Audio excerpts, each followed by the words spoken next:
जो कल पढ़ाया था एटलीस्ट वो तो होगा, कल परसों जब भी पढ़ाया था। आता है कुरान? तुम्हें नहीं पढ़ता ना, कितना भी कह लो।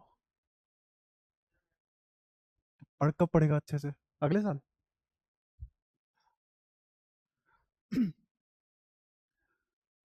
ठीक है, शुरू करते हैं हम अपना। चल क्या रहा था वैसे? मैं ही देख लूँ। अच्छा अच्छा, ठीक है ठीक है ठीक है ठीक है। तो गोशन सरफेस की कंडीशन क्या क्या लिखवाई थी मैंने, बताना। पहली, 3D होना चाहिए।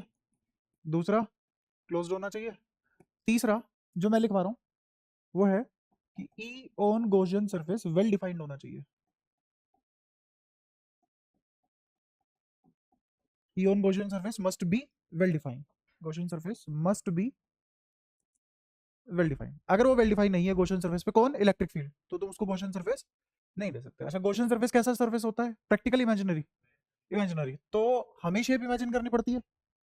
तो हम एक अमीबा शेप इमेजिन करें या एक सर्कुलर शेप इमेजिन करें या क्यूबिकल, वो किसके हाथ में है?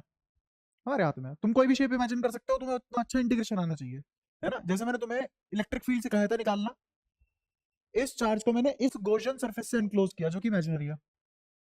तुम ऐसा भी कर सकते थे, इस चार्ज को तुम एक गॉसियन सरफेस से एनक्लोज करो जो इमेजिनरी है। अब तुम बोल रहे हो सर इससे हमें इलेक्ट्रिक फील्ड निकाल के बताओ, तो मैं मना कर सकता हूँ। क्यों कर सकता हूँ मना? क्योंकि तुम्हारी इमेजिनेशन है, तुम्हारा गॉसियन सरफेस है, तुम्हें उतनी मैथ आनी चाहिए ना। तो निकालो इसका बैठ के integral E dot D S. मैं तो नहीं निकाल सकता। मैं इसका निकाल सकता तो मैंने इससे निकलवा दिया इलेक्ट्रिक फील्ड। ठीक है, तो इसका मतलब बेटर क्या है कि अपना गॉसियन सरफेस मानना सीख लो अच्छे से, है ना। तो अलग अलग एलिमेंट के लिए अलग अलग गॉसियन सरफेस अगर तुम्हें मानना आता है तो तुम्हारे लिए कहानी बहुत आसान हो जाएगी। ठीक है, अब जैसे एग्जांपल, पहले तो मैं इसको डिफाइन कर रहा हूँ फिर उस पर आता हूँ। मैंने कहा कि गॉसियन सरफेस पे इलेक्ट्रिक फील्ड वेल डिफाइंड होना चाहिए। इलेक्ट्रिक फील्ड सिर्फ एक ही जगह नॉट डिफाइंड होता है, electric field eight dash not defined. भरो इसको डैश को। भाई इन्फिनिटी पे इलेक्ट्रिक फील्ड जीरो होता है, चार्ज पे, एट चार्ज लोकेशन। और कौन सी चार्ज लोकेशन, पॉइंट चार्ज या continuous charge? Point charge, at point charge location. सिर्फ यही इलेक्ट्रिक फील्ड नॉट डिफाइंड होता है और कहीं भी इलेक्ट्रिक फील्ड नॉट डिफाइंड नहीं है। याद आता हो तुम्हारे ग्राफ, तो ग्राफ कुछ कुछ ऐसे होते थे कि ये अगर प्लस क्यू का है तो ऐसे और ऐसे, ये इलेक्ट्रिक फील्ड है, ये एक्स है। दूसरा, अगर ये माइनस क्यू है तो कैसे बनता था ग्राफ, ऐसे और ऐसे। तो ये ई है और ये माइनस ई है, ये एक्स है। खुद देखो, अगर लेफ्ट से अप्रोच करोगे प्लस इन्फिनिटी, राइट से अप्रोच करोगे तो माइनस इन्फिनिटी। लेफ्ट से अप्रोच करोगे तो नेगेटिव इन्फिनिटी और राइट हैंड साइड से अप्रोच करोगे तो प्लस इन्फिनिटी। तो इसका मतलब इस पॉइंट पे जहां चार्ज रखा हुआ है उसी पॉइंट पे इलेक्ट्रिक फील्ड नॉट डिफाइंड हो गया। क्लियर है? तो कहां इलेक्ट्रिक फील्ड नॉट डिफाइंड हो सकता है? तो इस बात को अच्छे से समझाने के लिए क्या लिखा जा सकता है कि मेरे क्वेश्चन सरफेस पे कोई भी पॉइंट चार्ज लाई नहीं करना चाहिए। ठीक है, therefore point charge can not lie on Gaussian surface. समझ आ रही है बात? ठीक है। आगे बढ़ते हैं। अगर ऐसा है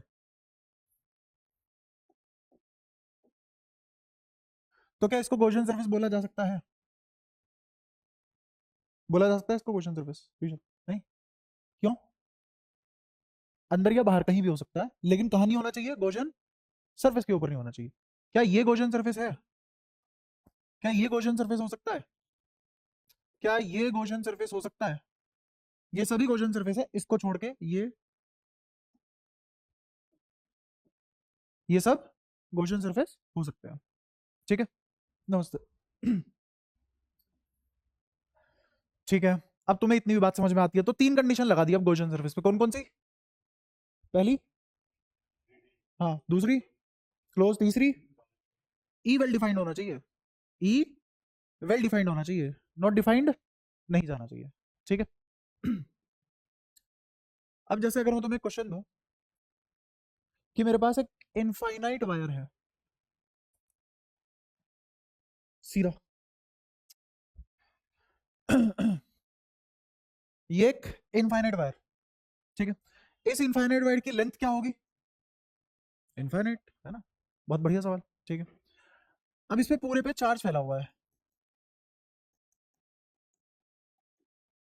तुम्हें इसकी वजह से इलेक्ट्रिक फील्ड निकालना है। क्या हमने ये सीखा था, हाँ नमस्ते, क्या हमने सीखा था पॉइंट चार्ज की वजह से इलेक्ट्रिक फील्ड कितना निकल के आता है? प्रूफ किया था ना, पॉइंट चार्ज की वजह से इलेक्ट्रिक फील्ड कितना निकल के आता है?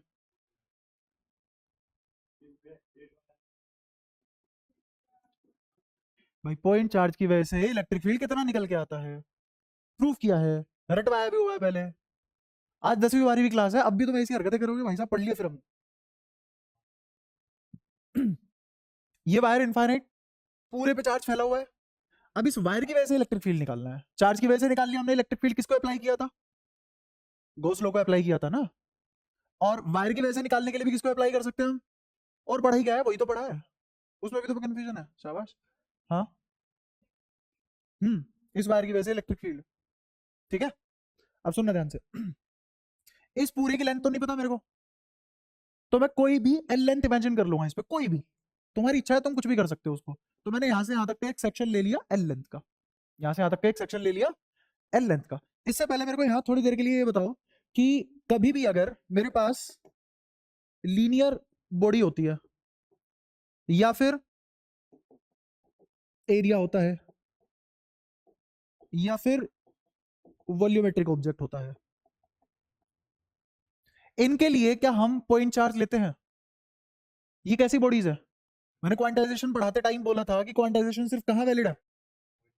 पॉइंट चार्जेस के लिए, है ना। उसमें भी कहाँ वैलिड है? माइक्रोस्कोपिक लेवल पे, मैक्रो पे नहीं। मैक्रोस्कोपिक लेवल पे कंटिन्यूस हो जाता है चार्ज, और जब कंटिन्यूस हो जाता है मैक्रोस्कोपिक लेवल पे चार्ज, तो 3 तरीके की चार्ज डेंसिटी पढ़ी थी हमने, याद है? तो यही कराते रह जाऊंगा फिर मैं ये सब खुद से बताना चाहिए कि हाँ ऐसा होगा ऐसा होगा। तो इसको किससे डिनोट करते हैं? लेमडा क्या चीज है? चार्ज अपॉन लेंथ, या ऐसा बोल सकता हूँ 1 यूनिट लेंथ पे कितना चार्ज है, तो 2 यूनिट लेंथ पे कितना चार्ज होगा? 2 लेमडा। 3 यूनिट लेंथ पे, एल यूनिट लेंथ पे, तो इस पे चार्ज बता सकते हो? L lambda. तो मैंने इस पे चार्ज निकाल लिया, कितना है, कितना, एल लेमडा। सबको समझ आया मैंने वो चार्ज कैसे लिखा? ठीक है। क्या, किसको, क्यों?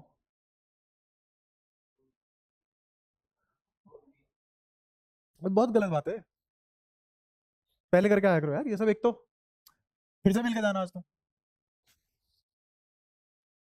जब तक नहीं सुधरोगे तब तक सिखाना पड़ेगा। फिर लास्ट हथियार तो हमारे पास है ही, जो तुम्हारे लिए मुश्किल है मेरे लिए बहुत आसान है, को नहीं घुटना। एल लेंथ पे मुझे चार्ज निकालना था, तो मैंने निकाल लिया लेमडा एल। अब इस चार्ज की वजह से क्या निकालूंगा? Electric field. सबसे पहले अगर मुझे गॉसियन सरफेस इमेजिन करना हो, तो मैं चाहूंगा कि मेरी कैलकुलेशन सबसे आसान रहे। मैं क्यों अपनी मौत को दावत दूंगा गॉसियन सरफेस कुछ भी मान के? तो मेरे को बताओ, क्या ऐसा गॉसियन सरफेस इमेजिन करना अच्छा रहेगा? नहीं, मैं नहीं कर पाऊंगा इसका, तुम छोड़ो। तो कैसा मानू, क्या एक स्फीयर मानू? स्फीयर के अंदर ये एल लेंथ आ गई, है ना। तो इस एल लेंथ की वजह से यहाँ यहाँ यहाँ हर जगह इलेक्ट्रिक फील्ड सेम होगा, अलग अलग होगा? सेम होगा। इस लेंथ की वजह से, जरा बताना ये एक लेंथ है, या फिर ऐसा मान लो कि कोई स्फीयर है मेरे पास। जो इमेजिनेशन खराब होती जा रही है दिन पे दिन, बढ़िया होते जाने की बजाय। ये भी बताना आप कैसे। हाँ, दूरी अलग अलग है। मैंने पॉइंट चार्ज नहीं लिया, मैंने क्या लिया? एक लीनियर एलिमेंट लिया है। मान लो इसकी डायमीटर ये है, ये क्या है? Diameter of this circle. इस डायमीटर पे एक तार रख दी मैंने, और उस पर चार्ज रखा हुआ है ऐसे। इस एलिमेंट की वजह से हर पॉइंट पे इलेक्ट्रिक फील्ड सेम आएगा क्या? क्या हर जगह बदल जाएगा? पक्की बात है। तो क्या इलेक्ट्रिक फील्ड यूनिफॉर्म होगा इस गॉसियन सरफेस पे? तो क्या तुम close integral E dot D A में ई को बाहर ला सकते हो इंटीग्रेशन से? तो ये तो नहीं कर सकता मैं इमेजिन। तुम कर सकते हो, तुम्हें इतनी इंटीग्रेशन आनी चाहिए, करो बढ़िया से, मेरे को कोई दिक्कत नहीं है, सोल्व भी तुम ही करना, पर मैं नहीं कर पाऊंगा, है ना। एक बार को मैं फिर भी कर लूंगा, तुम तो पक्का नहीं कर पाओगे। तो ऐसा क्वेश्चन सरफेस नहीं मानेंगे हम। अब लगाओ बुद्धि, कैसा क्वेश्चन सरफेस मानना चाहिए? सिलिंड्रिकल। कैसे, वो क्यों? देखा है हमने पहले। हाँ हाँ बिल्कुल, आंसर बिल्कुल सही है।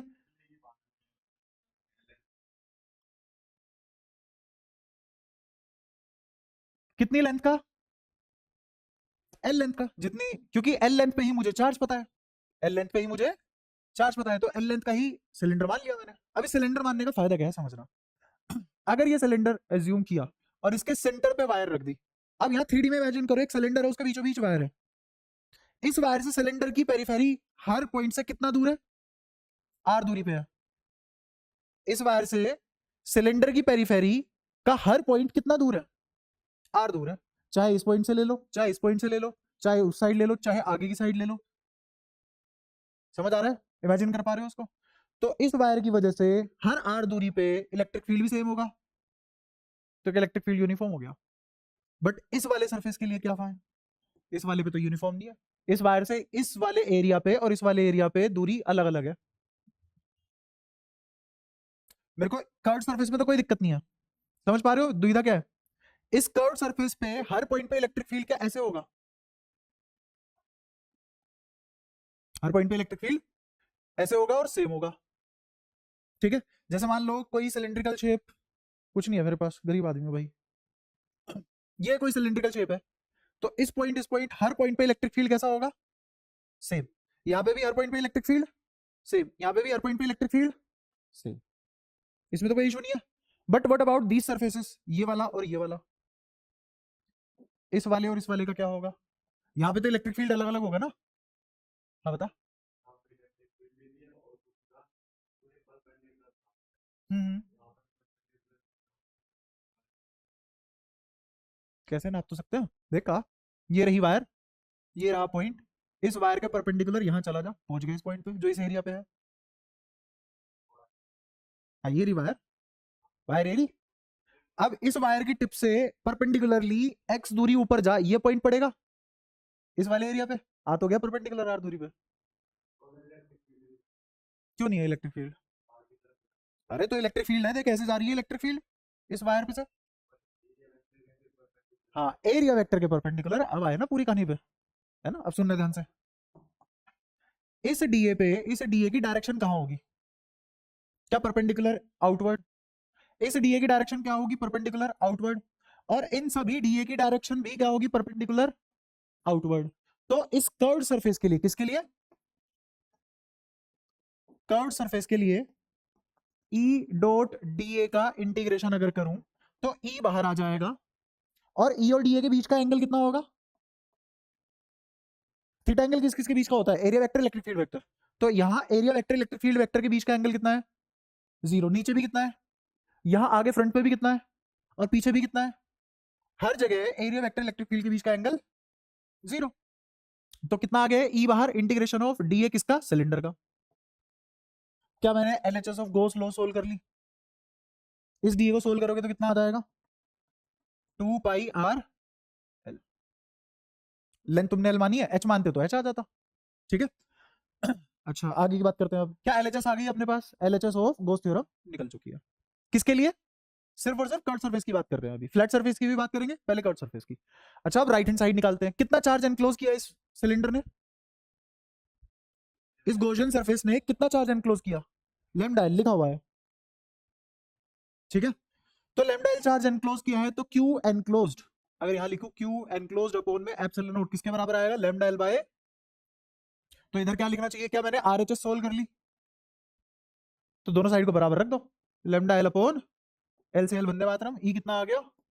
Lambda upon 2 pi r epsilon naught. ये इलेक्ट्रिक फील्ड। अच्छा अब ये जो इलेक्ट्रिक फील्ड आया, इसको क्या लिख सकते हो? 2 से मल्टीप्लाई कर दो, 2 से डिवाइड कर दो। तो जब तुम ऐसा करोगे तुम्हें पता है क्या दिखेगा? ऊपर दिखेगा 2 लैम्डा, नीचे दिखेगा 4 पाई एप्सिलॉन नॉट, इधर सरका दो, यहाँ आर, तो ये किसके बराबर है दिख रहा है तुम्हें? 1 अपॉन 4 पाई एप्सिलॉन नॉट किसके बराबर होता है? के 1 upon 4 pi epsilon not is electrostatic constant या कोलंबियन कांस्टेंट के। तो कितना आ गया? 2 के लैम्डा बाय आर। शॉर्ट में इसको ऐसे भी याद कर सकते हो। ये किसकी वजह से निकला? अभी तक काम कहां तक पहुंचा? सिर्फ और सिर्फ कर्व सरफेस। अभी फ्लैट सरफेस बाकी है, अभी फ्लैट सरफेस बाकी है, तो फ्लैट सरफेस का भी देख लेते हैं, आओ।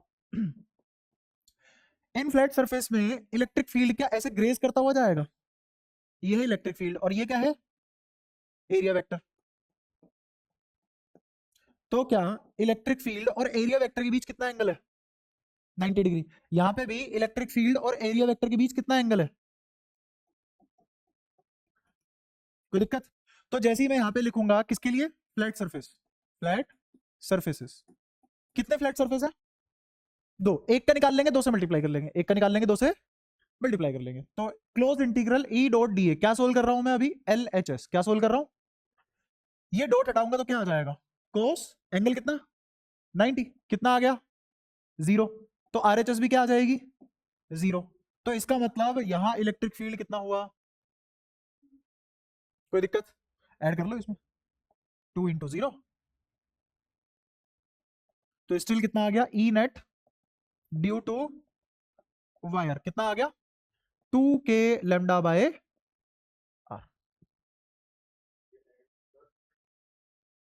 हाँ, जीरो तो डायरेक्ट ऐड करूंगा ना। हाँ, अगर कुछ और आ जाता तो फिर वेक्टोरिकली ऐड करते, है ना। यहां तक कोई दिक्कत, पक्का। तो ये हमने क्या करा है, क्वेश्चन ये था, बेसिकली तुम्हारी सीबीएसई की एक डेरिवेशन है, ठीक है, जिसको हमने डेरिवेशन के लहजे में ना करके क्वेश्चन के लहजे में करा, ताकि समझ में अच्छे से आ जाए। एक तो होता है चलो डेरिवेशन रट ली, स्टेप रट लिया, ये लिख के आगे खत्म, उसने जरा सी भी वेरिएशन डाल दी तुम समझ नहीं पाओगे, इसी डेरिवेशन को लैंग्वेज घुमा के दे सकता है। और ऑफ कोर्स क्वेश्चन आने के लिए तुम्हें डेरिवेशन अच्छे से आनी चाहिए, एक एक पॉइंट समझ में आना चाहिए, क्यों आया, कहां से आया। तो ये पूरी की पूरी डेरिवेशन क्लियर है तुम्हें। तो हमने क्या निकाल लिया, हमने क्या क्या निकाल लिया, electric field due to point charge निकाल लिया, कितना आया KQ/r²। फिर हमने निकाला electric field due to infinite wire, कितना आया 2k λ/r। ये दोनों बातें क्लियर है। और गॉसियन सरफेस लेने की क्या क्या कंडीशन है, पहले 3D होना चाहिए, दूसरा क्लोज होना चाहिए, तीसरा इलेक्ट्रिक फील्ड डिफाइन होनी चाहिए गॉसियन सरफेस पे। इस गॉसियन सरफेस पे क्या हर जगह इलेक्ट्रिक फील्ड डिफाइन है, आओ देखते हैं। एक और सवाल का जवाब देना आप।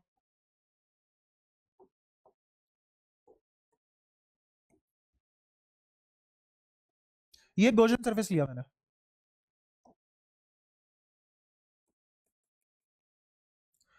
ये एक एलिमेंट है, ये क्या है गॉसियन सरफेस।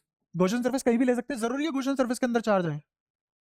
मैंने यहां मान लिया गॉसियन सरफेस, बताओ चार्ज इनक्लोज कितना, जीरो, तो फ्लक्स कितना, जीरो है, तो गॉसियन सरफेस। समझ आया, तीनों कंडीशन वेरीफाई कर रहा है। यहाँ गॉसियन सरफेस मान लो, खत्म बात, कुछ भी नहीं। तो गॉसियन सरफेस तो मान ही सकते हो ना। तो मैंने गॉसियन सरफेस कहीं मान रखा है, उस गॉसियन सरफेस पे एक एलिमेंट आ गया, ऐसे एक छोटी सी रोड आ गई, क्या ये अब फिलहाल स्टिल गॉसियन सरफेस है, अभी भी क्या ये गॉसियन सरफेस है, नहीं है ना, ठीक है। अब एक और क्वेश्चन देखते हैं। मैंने गॉसियन सरफेस माना जिसका नाम था सिलेंडर, अभी अभी हाल फिलहाल में देखा हो तुमने, गॉसियन सरफेस लिया जो था सिलेंड्रिकल, ये गॉसियन सरफेस लिया, एक चार्ज एलिमेंट मान लिया जो इसके अंदर से पास होता हुआ जा रहा है। तो ये वाला एरिया इस वायर को काट रहा है, क्यों नहीं काट रहा, काट तो रहा है। ये वायर अंदर से गई है ना इस गॉसियन सरफेस के, ये वायर इस गॉसियन सरफेस के, इस डायग्राम में कुछ फर्क है क्या, दोनों सेम ही तो लहजा है। यहां पे क्या गॉसियन सरफेस पे एलिमेंट आ रहा है, क्या यहां पे भी इस गॉसियन सरफेस पे ये वायर आ रही है, साइड वाला ढक्कन जो होगा उसके तो अंदर से जा रही होगी ना वायर, तो ये वाला एरिया तो पड़ गया ना वायर पे, और वहां क्या मिलेगा, चार्ज। तो इसका मतलब जो हमने गॉसियन सरफेस माना था वो तो नॉट डिफाइंड था, इन सभी पॉइंट पे इलेक्ट्रिक फील्ड कैसा था, नॉट डिफाइंड थे, तो गॉसियन सरफेस मान नहीं सकते। और अभी अभी मैंने लिखवाया पॉइंट चार्ज पे, जहां पॉइंट चार्ज आता है वहां इलेक्ट्रिक फील्ड नॉट डिफाइंड होता है, और दूसरा इलेक्ट्रिक फील्ड अगर नॉट डिफाइंड है उधर तो उसको गॉसियन सरफेस लेंगे ही क्यों। ये तुम्हें थर्ड पॉइंट समझ आ रहा है क्यों लिखा है मैंने, क्योंकि अगर तुम electric field he not defined बोल रहे हो गॉसियन सरफेस पे, तो गॉसियन सरफेस मान ही क्यों रहे हो, उसी से तो इलेक्ट्रिक फील्ड निकालोगे, तो नॉट डिफाइंड निकालने निकलोगे। हाँ बता, कहा ढक्कनों पे इलेक्ट्रिक फील्ड नॉट डिफाइंड आ रही है ना, अगर वहां पे पॉइंट चार्ज आ गया तो इलेक्ट्रिक फील्ड कितनी आ जाएगी, नॉट डिफाइंड। बहुत मुश्किल है रे पढ़ाना तुम्हें, पहले तो तुम्हारे दिमाग में डाउट डालना पड़ता है कि बेटा ऐसे सोचते हैं, फिर बड़ी मुश्किल से तुम सोच पाते हो अच्छा ये आदमी इस डाउट की बात कर रहा था, ओ फिर आधा घंटा मैं ही उसे एक्सप्लेन करता रहता हूँ अपने ही डाउट को, ये बढ़िया है। आओ, क्योंकि ये सब बातें इसलिए करनी जरूरी है, कोई भी तुम्हें किसी भी हरकत कैसे भी कंफ्यूज कर सकता है। जैसे मान लो सीबीएसई में जो फिजिक्स का पेपर आता है कॉम्पिटेंसी बेस्ड, उसमें वो कुछ क्रिटिकल थिंकिंग वाले क्वेश्चन डाल देता है ना, तो तुम वहां पे तो बैठ जाओगे कि भाई ये तो पता नहीं क्या पूछ लिया इसने, हमें तो सवाल ही समझ नहीं आ रहा, ऐसे तो उड़ता उड़ता कहीं था ही नहीं जिंदगी में कभी, वहां तुम बैठ जाओगे। तो ऐसे क्रिटिकल पॉइंट पे बात करनी बहुत जरूरी है। अब सुनना ध्यान से, ये पॉइंट चार्ज है कंटिन्यूस बॉडी है, ये पॉइंट चार्ज है कंटिन्यूस बॉडी है, तो दोनों ही not a point charge but continuous body. तो यहाँ पे चार्ज डेंसिटी होगी, चार्ज होगा, पॉइंट चार्ज तो ही नहीं है। और अगर तुम इसको पॉइंट चार्ज मानोगे भी, क्योंकि ये कंटिन्यूस बॉडी है, तुम्हें पॉइंट चार्ज मानने के लिए कहां जाना पड़ेगा, क्वांटाइजेशन में। क्वांटाइजेशन किसका आदमी है, मैक्रो की माइक्रो, माइक्रो। तो जब तुम माइक्रोस्कोपिक वर्ल्ड में देखोगे तो यहाँ एक चार्ज मिलेगा, यहाँ एक चार्ज मिलेगा, और मैंने गॉसियन सरफेस इन दोनों के बीच से पास करवा दिया। लो, तो मैंने माइक्रो मैक्रो दोनों के लिए डिफाइन करवा दिया। समझ पा रहे हो क्या बोल रहा हूँ? इतनी डिटेल तुम्हें आनी चाहिए गॉसियन सरफेस के लिए, ठीक है। तो बताओ, क्या ये स्टिल गॉसियन सरफेस है? क्या इस पे पॉइंट चार्ज आ रहा है? कहाँ आया पॉइंट चार्ज? कंटिन्यूस बॉडी आई, और जब पॉइंट चार्ज के हिसाब से देखूंगा तो एक चार्ज यहां होगा, एक चार्ज यहां होगा, उनके बीच से गॉसियन सरफेस निकाल दिया। अरे इमेजिनरी है, गॉसियन सरफेस कितना भी थिन हो सकता है। इसको माइक्रोस्कोपिकली देखो, कितना टाइम जूम करो, करो जूम, तो तुम्हें क्या है, ये चार्ज और ये चार्ज इतने दूर दिखाई देंगे, और मैंने इन दोनों के बीच से गॉसियन सरफेस पास करा रखा है। आया समझ? तो पॉइंट चार्ज मेरे गॉसियन सरफेस पे नहीं लाई किया। क्लियर है सारी बात? पक्का? तो ये वाली कंडीशन अभी भी वेरीफाइड है, कौन सी? ये वाली अभी भी हमारी कंडीशन ब्रेक नहीं हुई, ठीक है। इसीलिए यही रीजन है कि मैं यहां पे सिलिंड्रिकल गॉसियन सरफेस मान पाया इस वायर के लिए, क्योंकि वायर एक पॉइंट चार्ज नहीं है, वायर क्या है, एक कंटिन्यूअस एलिमेंट है, कंटिन्यूअस बॉडी है। उस कंटिन्यूअस बॉडी पे कितने चार्ज है? इनफाइनाइट। इस एल लेंथ पे कितने चार्ज है? मैंने ये नहीं कहा चार्ज इनफाइनाइट है, मैंने कहा कितने पार्टिकल हो सकते हैं, कितने पार्टिकल हो सकते हैं, इनफाइनाइट पार्टिकल हो सकते हैं ना। तुम देख पाए हो आज तक एटम? तो ये पेन कितने एटम से मिलकर बना है, देख पाओगे कभी? कितने एटम से मिलकर बना, अगर गिनने को बोल दो इसमें कितने एटम है तुम्हारी गिनती के हिसाब से? इनफाइनाइट। कभी अगर तुम्हें पता हो ना कि जैसे तुम बोल देते हो 1 मोल एलिमेंट ले लिया, केमिस्ट्री में पढ़ते हो ना 1 मोल, 1 मोल में कितने पार्टिकल आते हैं? 6.023 इंटू 10^23, या फिर जो तुम बोलते हो 6.022 इंटू 10^23, जो भी बोलो, 10^23 की बात होगी, वो भी इंटू 6, उसका भी 6 गुना, है ना। तो कभी जिंदगी में बैठ के 1 करोड़ तक गिनती गाना, जब पता लगेगा ना 3-4 दिन निकल गए हमारे, तो फिर तुम्हें अंदाजा होगा कि अगर हम 10 करोड़ तक गाए यही गिनती, तो कितने दिन निकल जाएंगे? दुगने या 10 गुना? 10 गुना दिन निकल जाएंगे। अब अगर 10 गुना दिन निकल चुके हैं तो 1 महीना तुम्हें 10 करोड़ की गिनती गाने में लगा है। अब मैं बोलूं अगर 100 करोड़ गिन लो तो कितना गुना? 3 दिन का 100 गुना, 300 दिन, 1 साल में तुम ये काउंटिंग पूरी पूरा, जब लगातार बोलते रहोगे बिना खाए पिए सोए। आई बात समझ में? और ये 100 करोड़ आसपास भी नहीं है 10^23। अब अगर तुमसे पूछा जाए 18 ग्राम पानी में कितने मोल होते हैं, 18 ग्राम पानी में कितने मोल होते हैं? 1 मोल। तो 18 ग्राम पानी में पानी के कितने मॉलिक्यूल आ गए? ये तो 18 ग्राम में आ गए। अब सोचो इस मार्कर में कितने मॉलिक्यूल होंगे, कितने पार्टिकल होंगे, गिन लोगे? तुम्हारे लिए वो नंबर कैसा है? इनफाइनाइट। ये इनफाइनाइट वायर है, इसके एल लेंथ पे सेक्शन पे कितने पार्टिकल आ सकते हैं? बहुत सारे। इसीलिए मैंने यहाँ पे चार्ज को क्यों नहीं लिखा है, उसको किस फॉर्म में लिखा है? एलिमेंट फॉर्म में, चार्ज डेंसिटी की फॉर्म में लिखा है। तुम ये नहीं बोल सकते इस पॉइंट पे ये चार्ज क्यों है, मुझे क्या पता वो एम्प्टी वैकेंट स्पेस हो, 2 पार्टिकल के बीच का स्पेस हो, क्या पता वो। अब समझो क्या गॉसियन सरफेस है? रीजन,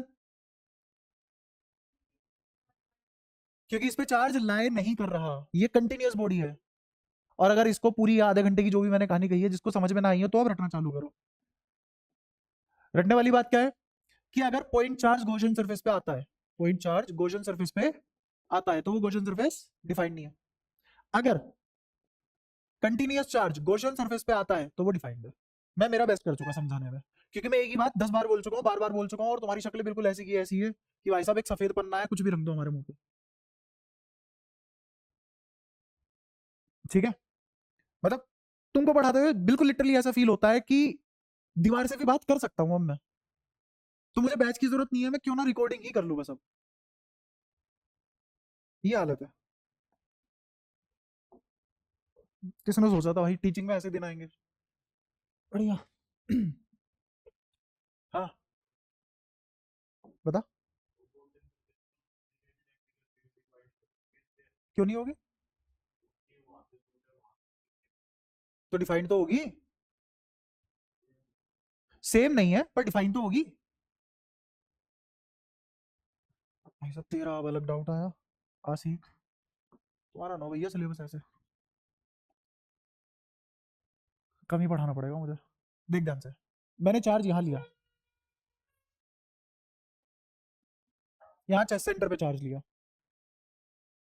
तेरा कहने का मतलब है इसकी वजह से इलेक्ट्रिक फील्ड डिफाइन नहीं है, क्यों? क्योंकि दूरी अलग अलग है, उसकी वजह से इलेक्ट्रिक फील्ड डिफाइन है। मैं तो कंटिन्यूस बॉडी है तो ले रख ले। अब इसके अंदर ये आया चार्ज, अब मैं तेरे लिए इसको कंटिन्यूस बॉडी को हटाता हूँ। अब खुद देखो तुम्हारा परसेप्शन क्या है। यहाँ मैंने इतने सारे चार्ज रखे, ये हर पॉइंट क्या है अपने आप में? चार्ज। बता कहाँ नोट डिफाइंड इलेक्ट्रिक फील्ड इनकी वजह से? अच्छा, फिर कुछ चार्ज बाहर रख दिया मैंने, ये सभी भी क्या है? चार्ज। ऐसे नाम ले ले इनका, Q1, Q2, Q3, Q4, Q5, ऐसे करते करते मान ले इतने चार्ज तो अंदर आ गए, और फिर ये आ गया Q, ऐसे करते करते इतने चार्ज बाहर आ गए। बता कौन से वाले की वजह से नोट डिफाइंड है? सबका ऐड कर दे वेक्टोरिकली। अब वो तू जाने कैसे करेगा, पर ऐड तो हो ही सकता है, नोट डिफाइंड तो नहीं हुआ है। इलेक्ट्रिक फील्ड सिर्फ और सिर्फ कहाँ नोट डिफाइंड हो सकता है? पॉइंट चार्ज लोकेशन पे। तुम रट ही गलत रहे हो ना, और सबसे गलत बात है रट रहे हो समझाने के बाद भी। क्या मैंने प्रूव किया था लिमिट के थ्रू कि जहां इटसेल्फ पॉइंट चार्ज लोकेशन होती है, उसी जहां चार्ज रखा हुआ है वही इलेक्ट्रिक फील्ड नॉट डिफाइंड है।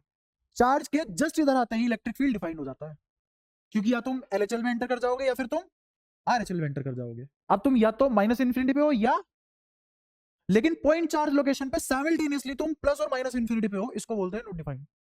तो सिर्फ और सिर्फ पॉइंट चार्ज लोकेशन पे है नॉट डिफाइंड इलेक्ट्रिक फील्ड, हर जगह नहीं। दुनिया में सिर्फ और सिर्फ कहां नॉट डिफाइंड होता है electric field? Point charge location. कहां? काश तुमने ये बात जो मैंने पढ़ाई थी खुद से एक बार घर पे जाके पढ़ ली होती, तो आज हमारा आधा घंटा बच जाता सीरियसली। ऐसे ही यहाँ पे कितने भी चार्ज हो, या तो वो गॉसियन सरफेस के अंदर है या फिर वो गॉसियन सरफेस के कोई भी एक चार्ज गॉसियन सरफेस पे लाई कर रहा है क्या? नहीं।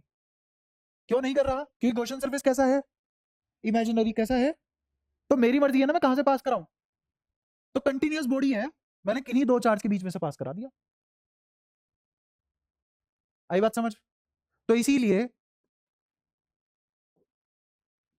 अगर मैं इसको गॉसियन सरफेस मान लूं, पहली बात तो ये है नहीं, मान लो कोई सरफेस मान लिया, क्या ये सरफेस पे पॉइंट चार्ज आएगा? इस पेन के अंदर एक ऐसे पेपर फंसा दूं, तो क्या इस पेपर पे पॉइंट चार्ज आएंगे? नहीं। मैं क्या मान लूंगा, ये पेपर कहां से निकला है? दो चार्जेस के बीच में से निकल गया। इसीलिए जब मैं हार मान चुका तुम्हारी शक्लें देख देख के, मैंने रटवा दिया तुम्हें पॉइंट चार्ज नहीं लाई कर सकता गॉसियन सरफेस पे, but continuous body charge, continuous charge body lie कर सकती है गॉसियन सरफेस पे। ये रटी हुई बात मेरे को बोल दो तुम, बाकी भगवान जाने। बताओ। पॉइंट चार्ज गॉसियन सरफेस पे लाई नहीं कर सकता, but charge continuous body Gaussian surface पे लाए कर सकती है ना? बस यही रटवानी थी मुझे, दो बात फालतू में खाऊंगा मैं डिटेल में लेके गया। अच्छा, अब तुम्हें वायर के हिसाब से समझ आ गया? कोई दिक्कत? ठीक है। जैसे तुम्हें सवाल दूंगा, मान लो मेरे पास कोई इलेक्ट्रिक फील्ड है जो है 250 आर वोल्ट पर मीटर। ये वोल्ट पर मीटर क्या है अगले चैप्टर में देखेंगे, ऐसी क्वेश्चन बना रहा हूं। मैंने कहा मेरे पास कोई इलेक्ट्रिक फील्ड है जो कितना की वन है, 250 आर, 250 आर। ठीक है। उसने कहा कि मेरे पास कोई गॉसियन सरफेस है, कोई गॉसियन सरफेस है जो कहां बना, एट आर बराबर 20 centimetre from centre, from centre. तो उसने तुमसे पूछा है find Q placed at center for such setup. अभी तो मैंने तुम्हें कहानी बता के आसान भाषा में सवाल दे दिया है ना, बट अभी तो तुम्हारी इंग्लिश भी उतनी स्ट्रॉन्ग नहीं है कि अगर मैं एग्जैक्ट लाइन लिख दो सवाल की तो तुम पढ़ भी पाओ उसको, समझ भी पाओ पूछने का चाह रहा है। अभी तो मैंने तुम्हारे लिए सिंपल कर दिया। सिंपल कैसे कर दिया? कोई भी इलेक्ट्रिक फील्ड है किसी रीजन में, कोई तो रीजन होगा, ऐसे स्पेस है, उस स्पेस में कितना इलेक्ट्रिक फील्ड है? 250 आर। ठीक है, उसने कहा कि मेरे पास एक गॉसियन सरफेस है जो कितनी दूरी पे है? 20 सेंटीमीटर की दूरी पे। कहा? सेंटर से। कहा? सेंटर से। ठीक है, अब वो पूछ रहा है इस सेटअप के लिए अगर मुझे सेंटर पे चार्ज रखना पड़ गया कोई, तो कितना चार्ज रखूं जो इस सेटअप को सेटिस्फाई कर दे, मतलब इलेक्ट्रिक फील्ड इतना दे जाए। सवाल समझ आया? बहुत आसान, सारा का सारा समझा के दे दिया मैंने सवाल। अभी मैं अगर फिर कभी आगे जीवन में 2-3 क्लास बाद, 4 क्लास बाद ये सवाल तुमसे पूछ लूं इसकी एग्जैक्ट इंग्लिश देके, तो तुम शायद तब भी ना करो। मैं ये नहीं बोलता, तुम्हें देख के बोल सकता हूं पर।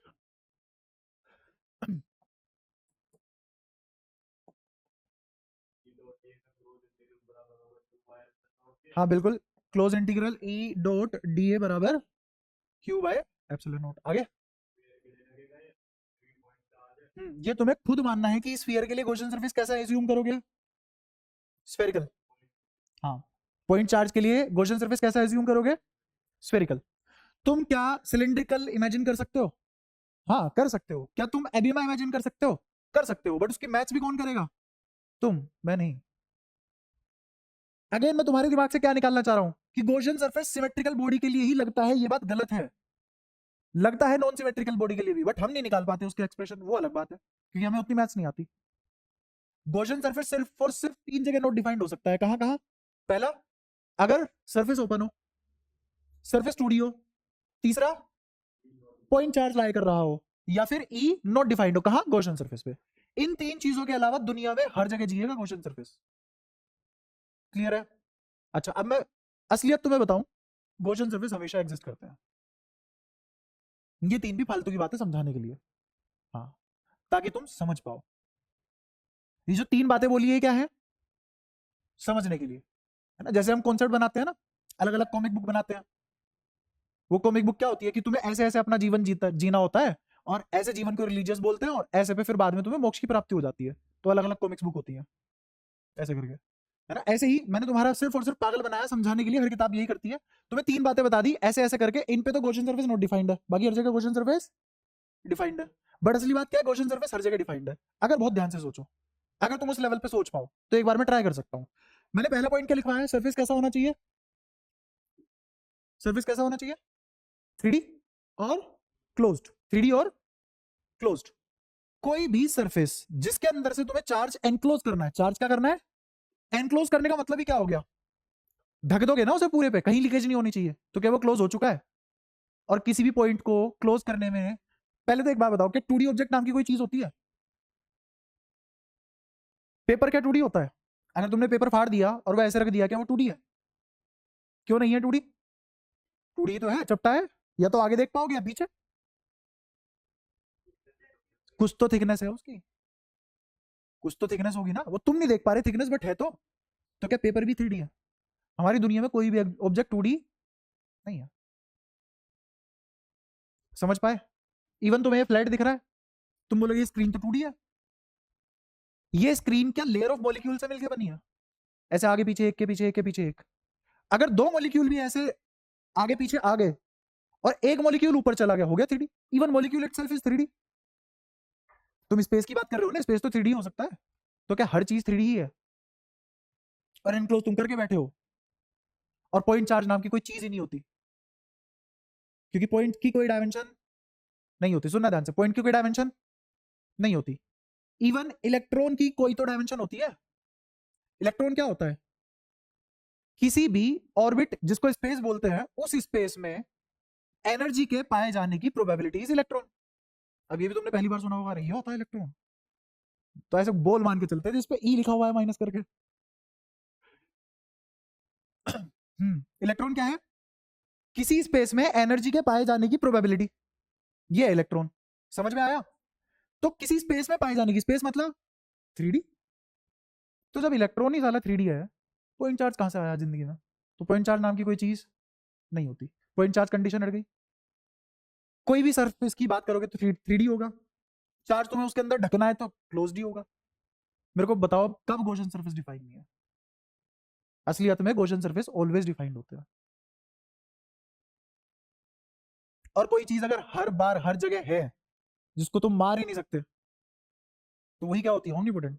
और उसी क्या बोलते हैं? इमेजिनेशन। तो इमेजिनेशन ही ओमनीपोटेंट हो सकती है, प्रैक्टिकलिटी नहीं। हाँ, होलो सिलेंडर है। हाँ, होलो सिलेंडर है, पर वो तो तुम उसके अंदर चार्ज को कैद करोगे, कैसे करोगे?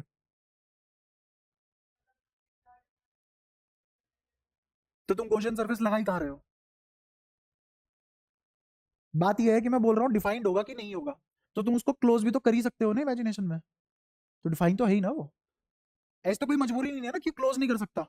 तुम मत करो क्लोज, बट क्लोज तो हो ही सकता है ना हमेशा। तो मैं डिफाइन करने की बात कर रहा हूँ। तो इसका मतलब गॉसियन सरफेस हर जगह डिफाइंड है, वो कहीं नहीं मरता, इसीलिए गॉसियन सरफेस इमेजिनरी है। और ऑफ कोर्स इमेजिनरी है तो इसीलिए कहीं नहीं मरता। इसीलिए इलेक्ट्रिक फील्ड लाइन कहां तक जाती है? इन्फिनिटी तक। अरे साला मरे से मरा चार्ज है, तुम पिको फैराड का चार्ज ले रहे हो, सॉरी पिको फैराड कर रहा हूँ, पिको कूलम्ब का चार्ज ले रहे हो, 10⁻⁻12 कूलम्ब है। क्या होगा इससे छोटा? इसकी भी लाइन साला इन्फिनिटी जा रही है, क्यों जा रही है? इमेजिनरी है भाई। तो इमेजिनेशन इन्फिनिटी जाएगी और कौन जाएगा? समझे? खैर हमें तो छोटा सा सवाल करना था। तो ई डॉट डी निकालना है। क्या ई इससे बाहर आ पाएगा?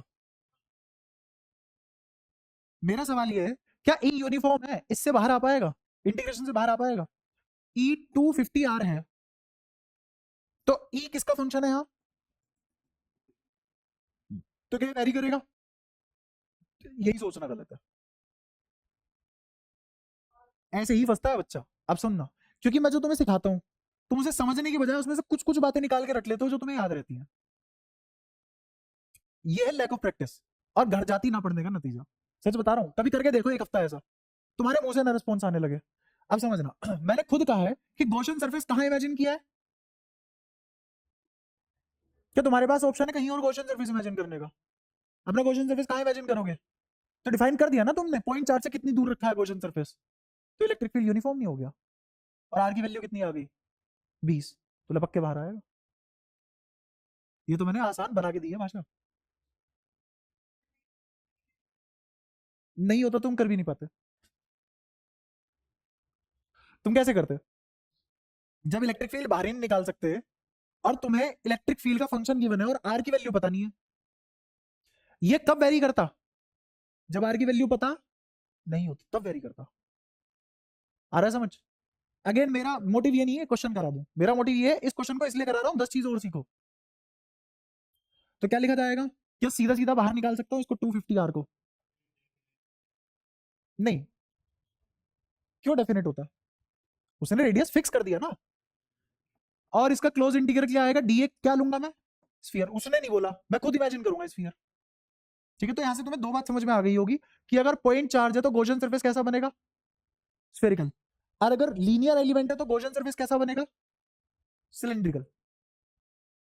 ये बात तुम गॉसियन सरफेस में पढ़ रहे हो, अभी 3 जगह और पढ़ोगे ये बात। जब इलेक्ट्रो इक्विटो क्या बोलते हैं उसको, इक्विपोटेंशियल सरफेस, और फिर वेव फ्रंट, वहां पे भी ये कहानी रिपीट होगी, है ना? क्योंकि मैं रिलेट करके पढ़ा रहा हूँ, तुम मैं बार बार बजूंगा तो नहीं एक एक घंटा।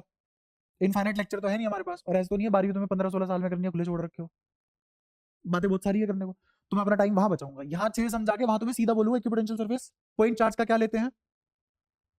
Spherical. Wave front point charge का क्या लेते हैं? या पॉइंट सोर्स का वेव फ्रंट कैसा बनता है? स्फेरिकल। ये सब बातें जब होंगी, अगर तुमने यहाँ अच्छे से पढ़ लिया, वहां रिलेट होगी, रटने की जरूरत नहीं पड़ेगी। तो एक लीनियर चार्ज का गॉसियन सरफेस क्या लिया जाएगा? स्फेरिकल। और पॉइंट चार्ज का भी स्फेरिकल। शाबाश। लीनियर चार्ज का सिलेंड्रिकल, पॉइंट चार्ज का स्फेरिकल। याद हो गया? पक्का? आओ अब इधर सवाल कर लेते हैं। क्या 250 आर बाहर आ गया? क्यों बाहर आया? क्योंकि आर फिक्स है। क्या है ये? फिक्स्ड है। कितना है? 20 सेंटीमीटर। क्लियर है? और किसके बराबर है? Q by epsilon not. Close integral of DA sphere का कितना आ जाएगा 4 पाई आर स्क्वायर, तो 250 r into 4 pi r square किसके बराबर, क्यूब एप्सिलॉन। ये आर कितना 20 सेंटीमीटर, ये आर भी कितना 20 सेंटीमीटर, पाई की वैल्यू 22/7 3.14, जो भी तुम रखना चाहो तुम्हारे स्वाद के हिसाब से। हाँ सेंटीमीटर में कन्वर्ट कर लिया ना, कोई दिक्कत नहीं है, तो सेंटीमीटर लिखा हुआ है, ठीक है। अच्छा, और क्यू तो अपने आप ही आएगा ऐसा यूनिट में कॉलम में, अगर तुम सब कुछ मीटर में रख रहे हो, अगर तुमने इसको मीटर में कन्वर्ट कर लिया है, ठीक है। एप्सिलॉन नॉट की वैल्यू 8.85 इंटू 10 पावर माइनस 12। अरे एप्सिलॉन नॉट की वैल्यू भाई, वो के की वैल्यू 9 इंटू 10 पावर 9। अब जो चल रहा है वो समझ में आ नहीं रहा है, पिछला पढ़ा नहीं था हमने, भूलते अलग से जा रहे हैं, आगे का पता नहीं क्या होगा, ये बढ़िया है। हाँ उसके उस पर भी बात करूंगा, क्योंकि मैं एक बार बता चुका हूँ, मैं ढंग से ही बताऊंगा, 2 बार पूछ लिया है तो देख सामने। पहले तो मेरे को बताओ यहाँ से क्या क्यू निकल जाएगा, पक्का क्या क्या गिवन है मेरे को, क्या निकल जाएगा बताना। 250 आर की जगह क्या रख दोगे, आर क्यूब मतलब 20 इंटू 10 पावर माइनस 2 का मीटर का क्यूब, ये भी क्यूब, कोई दिक्कत। इन टू में 4, पाई की वैल्यू 3.14 डिवाइडेड बाय या इंटू 8.85 इंटू 10 पावर माइनस 12, क्या चार्ज निकल गया। अब आते हैं, अगर क्यू वेरी करता, क्यू वेरी करने से पहले भी मैं एक और सवाल तुमसे पूछूंगा, वो बता रहा। अभी इसने क्या कहा था, फ्रॉम सेंटर, आर क्या है फ्रॉम सेंटर, और पॉइंट चार्ज भी कहां पे रखा है, सेंटर पे, पॉइंट चार्ज भी कहां रखा है, ऐसा क्वेश्चन ने पूछा था। अगर मैं इस क्वेश्चन को अलग सा बदल दूं और ये बोल दूं कि उसने बताया नहीं क्यू कहां रखना है, बस उसने इतनी बात करी है कि क्यू एनक्लोज क्या है, उसने क्या पूछा है मेरे से, क्यू एनक्लोज्ड बता दो, उसने नहीं कहा कि वो सेंटर पे है। अब चार्ज क्या बदलेगा या वही रहेगा, क्यों, हाँ, क्योंकि जिस चार्ज की वजह से फ्लक्स आ रहा था उसकी लोकेशन पे डिपेंड थोड़ी ना करता है फ्लक्स, क्या पिछली क्लास में पढ़ाया था, है ना। तो इसका मतलब अगर ये Q सेंटर पे ना होके अगर किसी कोने में पड़ा होता, यहां भी होता, यहां भी होता, तो भी क्या मेरा आंसर सेम रहता, कोई परेशानी यहां तक, पक्का, श्योरिटी है, ठीक है। अब मुझे पता है कि मेरे ये सभी चार्ज 20 सेंटीमीटर के रेंज में कवर हो रहे हैं, तो अगर ये 20 सेंटीमीटर के रेंज में कोई भी चार्ज तुम रख दो और एक गॉसियन सरफेस मान लो 20 सेंटीमीटर का, तो क्या आंसर में कोई फर्क पड़ेगा, नहीं। बट अगर वो आर को वेरिएबल दे दे, आर को वेरिएबल दे दो, तो तुम्हें थोड़ा ना पता है गॉसियन सरफेस किसके अंदर चार्ज एनक्लोज होना है, तो जब तुम्हें यही नहीं पता चार्ज एनक्लोज होगा कि नहीं होगा, तो तुम क्या निकाल लोगे फिर इधर। अब पता लग गया मैं क्या कहना चाह रहा हूँ, अब तू पूछ दोबारा पूछ। हाँ आर दूरी पे एनक्लोज होगा, हाँ बिल्कुल। आर वेरिएबल है, तो मैं आर की वैल्यू क्या रखूंगा इंटीग्रेशन सोल्व करते टाइम, चल मैं इसको इंटीग्रेट करके ले आया, तो ये आर अभी भी क्या रहेगा वेरिएबल, अब मुझे इसकी वैल्यू नहीं पता। हाँ अगर आर फिक्स हो गया तो आर के टर्म्स में आंसर आ जाएगा, और अगर आर फिक्स नहीं हुआ तो मैं आर की वैल्यू नहीं ले सकता, दो वेरिएबल एक इक्वेशन कैसे सोल्व कर लूंगा, बीजगणित। हम्म हम्म के क्यू बाय आर स्क्वायर को इंटीग्रेट, हाँ के क्यू बाहर आ गए, तो जब तुझे क्यू पता ही है और तूने बाहर निकाल लिया इंटीग्रेशन के, तो निकालेगी क्या फिर, जो पता, जो निकालना है उसी को मान लिया पता है मेरे को, तो उसने कहा है प्रूफ दिस, तो तुम पहली लाइन क्या लिख रहे हो, let us assume this thing is true, ये क्या बात हुई, ये बढ़िया है। किसी ने कहा कि भाई मेरे को प्रूफ कर दो कि फ्लक्स है फाई बराबर ई डॉट डी है, तो तुम प्रूफ पता है कैसे कर रहे हो, लेट अस एज्यूम फाई बराबर ई डॉट डी है, ये कोई तरीका है प्रूफ करने का, चार्ज निकालना है चार्ज ही बाहर निकाल लिया, ये क्या बात हुई। क्या समझ में आया क्या पूछ रहा था मैं, ठीक है।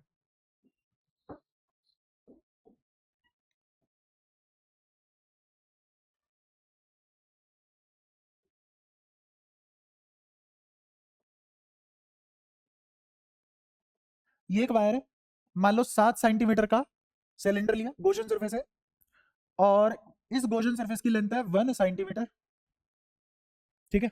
और मान लो इसकी पेरीफेरी पे गॉसियन सरफेस पे इलेक्ट्रिक फील्ड दिया है उसने 10⁵ न्यूटन पर कूलम, तो तुमसे पूछ रहा है कि इस गॉसियन सरफेस ने कितना चार्ज एनक्लोज्ड किया, Q enclosed bye Gaussian surface. सवाल समझ आया? बताओ कैसे करोगे? क्या साफ साफ लिखोगे E equals to 2k lambda by r। E given है 10⁵, k की वैल्यू पता है मेरे को, मुझे क्या निकालना है, पहले लैम्डा निकाल लेते हैं, है ना। तो किसके बराबर आ जाएगा? r। r कितना है? 7 सेंटीमीटर। तो कितना आ जाएगा? 7 इंटू 10⁻² डिवाइडेड बाई 2। k की वैल्यू कितनी? 9 इंटू 10⁹ ये आ गया लैम्डा। अब लैम्डा को मैं क्या लिखना पसंद करूंगा? Lambda is q by l। तो q बाय l, लेंथ कितनी है? 1 सेंटीमीटर। तो ये कितना आ गया? 1 सेंटीमीटर। इसको इधर मल्टीप्लाई कर दो तो q कितना आ गया? 10⁵, 7 10⁻²। और ये भी कितना? 10⁻²। मीटर में बात हो रही है ना, अपॉन में 2 इंटू 10 9 इंटू 10⁻⁹ क्या निकल जाएगा? ऐसे फालतू फालतू सवाल कर लोगे पक्का? अब थोड़ा सा और आगे बढ़ते हैं क्वेश्चन सर्विस में। यहां तक तुम्हारी सारी बातें क्लियर है? हाँ पूछ। चलो एक और सवाल करो, फिर बताता हूँ। हाँ मैंने हेमिस्फेरिकल शेल ली, ये नीचे क्लोज्ड नहीं है, हेमिस्फेरिकल शेल हाँ ओपन है। हेमिस्फेरिकल शेल ओपन है, क्लोज कर दूंगा तो भी शेल ही बन सकती है, अंदर कुछ भी ना हो अगर, ठीक है। तो मैंने हेमिस्फेरिकल शेल ली जिसका ये वाला हिस्सा क्या है? ओपन, और बाकी ये ढका हुआ है ना। ऐसे मानो एक बाउल उल्टा कर दिया, एक बाउल उल्टा कर दिया, ऑब्वियसली बाउल पे जो वो ऊपर होता है ओपन होता है वो, तभी तो उसमें कुछ डाल पाओगे, ठीक है। मेरे पास 4 लोकेशन है, लोकेशन ए, लोकेशन बी, लोकेशन सी, लोकेशन डी, ठीक है। मैं किस लोकेशन पे चार्ज रखूं कि फ्लक्स में कोई भी फर्क ना पड़े? किस लोकेशन पे चार्ज रखने से फ्लक्स में कोई फर्क नहीं आएगा? सवाल समझ में आता है? किस लोकेशन पे चार्ज रखने से फ्लक्स में कोई फर्क नहीं आएगा? Flux will remain same by placing charge at which location? चारों पे कहीं भी रख लो, फ्लक्स में कोई बदलाव नहीं आएगा, ठीक है। तो बता अपना आंसर, सोच ले। पहले तो ये बता, किसी को मार के भागेगा ये फिर? ठीक है बढ़िया। अब नहीं फायदा उठाऊंगा मैं इस बात का। हाँ पूछ, पूछ ले, ठीक है, ठीक है। ताकि जो रिप्लाई आया है वो सबको ना सुने, वो मेरे को ही सुनाई दे, ठीक है। सोच, जल्दी सोच। हम्म हम्म, सही सोचा है इसने बिल्कुल, तुम सब गलत थे। आओ देखो, अगर मैंने यहाँ चार्ज रख दिया तो इस वाली इलेक्ट्रिक फील्ड लाइन की वजह से नेट फ्लक्स कितना होगा? 0। यहां से कितना आएगा? -5। यहां से कितना? +5। इस वाली लाइन की वजह से फ्लक्स, इस वाली लाइन की फ्लक्स, इस वाली लाइन की वजह से फ्लक्स, इस वाली लाइन की वजह से फ्लक्स बताना। नॉन जीरो, क्योंकि यहां से सरफेस काट के गया और यहां तो ओपन था, तो वहां से ऐसे ही निकल गया, और अब यहाँ पे एक फ्लक्स बना गया। किस किस को समझ आ गया है? कब से नहीं आ रहा? अभी से नहीं आया, ठीक है। देख इस पॉइंट पे छोटा सा डी इमेजिन कर, क्योंकि ये 3D है तो इसका एरिया वेक्टर यहां लाई करेगा और इलेक्ट्रिक फील्ड यहां लाई करेगा, तो इसने इस सरफेस पे क्या -5 कंट्रीब्यूट किया, ई डॉट डी ए। तो ई डॉट डी ए क्या आंसर आएगा? -EDA। कितना फ्लक्स कंट्रीब्यूट किया इसने? -EDA। तो उसको मैंने नाम दिया -5 का, क्लियर है। ये लाइन चलते चलते चलते चलते यहां आई, अब क्या ये कभी भी कोई दूसरा सरफेस काट रही है? ये ऐसे है देख, ऐसे 3D, यहां से एक लाइन आई, मेरे इस वाले हिस्से को तो चीर के निकल गई, लेकिन अब आगे किसी को भी क्लोज या किसी को भी क्रॉस नहीं कर रही, तो क्या कहीं भी +5 बना? नहीं।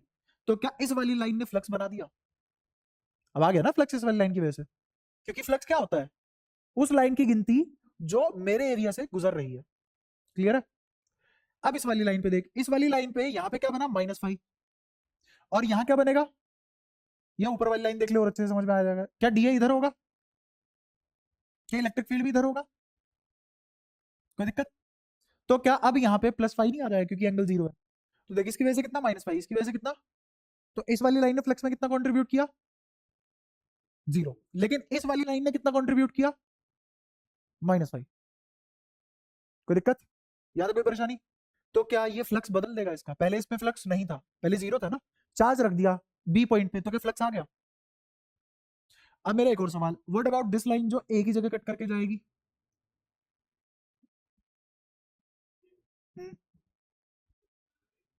इससे कुछ क्यों? अब सुनना ध्यान से, क्या ये डीए है? हाँ, एरिया वेक्टर और इलेक्ट्रिक फील्ड के बीच में कितना एंगल आ गया, 90 डिग्री। तो इस पॉइंट पे कोई फ्लक्स नहीं बना देगी। क्लियर है? क्या सारी बातें डिटेल में समझ आती हैं? अच्छा, अगर मैंने इस पे पॉइंट सी पे चार्ज रख दिया तो क्या सेम ही हरकत नहीं हो गई? अब लाइन ऐसा ऐसे जाने लगेगी। तो ये भी वो वाली लाइन है, इस चार्ज से निकलने वाली वो लाइन जो ऐसे गुजर गई, क्या फ्लक्स बना देगी? और जो ऐसे गुजर गई, क्या वो फ्लक्स बनाएगी? नहीं। तो इसने कोई फ्लक्स कंट्रीब्यूट नहीं किया, बट इसने फ्लक्स कंट्रीब्यूट कर दिया। कोई दिक्कत? तो इसका मतलब बी और सी पे चार्ज रखोगे तो फ्लक्स नॉन जीरो हो जाएगा, और पहले कितना था, 0। तो इसका मतलब फ्लक्स बदला है। क्लियर है ये सारी बातें? ठीक है। अब आते हैं कौन से वाली लोकेशन पे, ए लोकेशन पे। तो ए लोकेशन से जो इलेक्ट्रिक फील्ड लाइन यहां से निकलेगी, अगर वो हल्का सा भी ऊपर गई तो दो जगह काट के जाएगी, है ना? जैसे यहां चार्ज रखा हुआ है, इसके बिल्कुल सीधा ही में चार्ज रखा हुआ है यहाँ। तो जो इलेक्ट्रिक फील्ड लाइन ऐसे ऐसे निकल गई, तो वो तो मेरे नीचे वाले एरिया को ग्रेस कर गई ना, कर गई। और एरिया वेक्टर ऐसे बनेगा, नीचे वाले ढक्कन का एरिया वेक्टर, तो एरिया वेक्टर के साथ ये सारी की सारी इलेक्ट्रिक फील्ड लाइन कितना एंगल बना गई, 90 डिग्री। समझ आ रही है सारी बातें?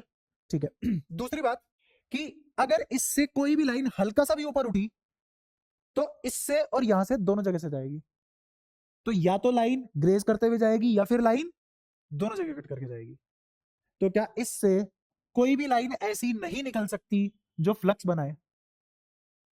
जो हल्का सा ऊपर उठ के गई है, किसी एंगल पे गई है, वो दोनों जगह कट करके जाएगी, इस दीवार को भी, इस दीवार को भी। और जो ऐसे सीधी सीधी निकल गई वो ग्रेस थ्रू करते जाएगी, जो इलेक्ट्रिक फील्ड के साथ कितना एंगल बनाएगी, 90। क्या same goes for D? D के साथ भी तो वही होगा। तो ऐसी कौन सी लोकेशन है जिन पे चार्ज रखने पे इसके अंदर कोई फ्लक्स नहीं बदला या 0 रहा? कौन सी ऐसी दो लोकेशन है, ए एंड डी? ठीक है। If Q is placed at A and D, then phi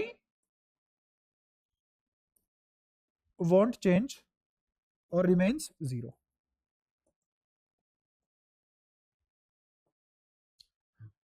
समझ आती है वाली बात? यहां तो कोई परेशानी? पक्का? ठीक है। इस सवाल को मैं एक और मेथड से कर सकता हूं। सवाल तो ही है, बट वो मेथडोलॉजी तुम्हारे दिमाग में होनी चाहिए, कभी कभी वो काम आ जाएगी अच्छे सवालों में।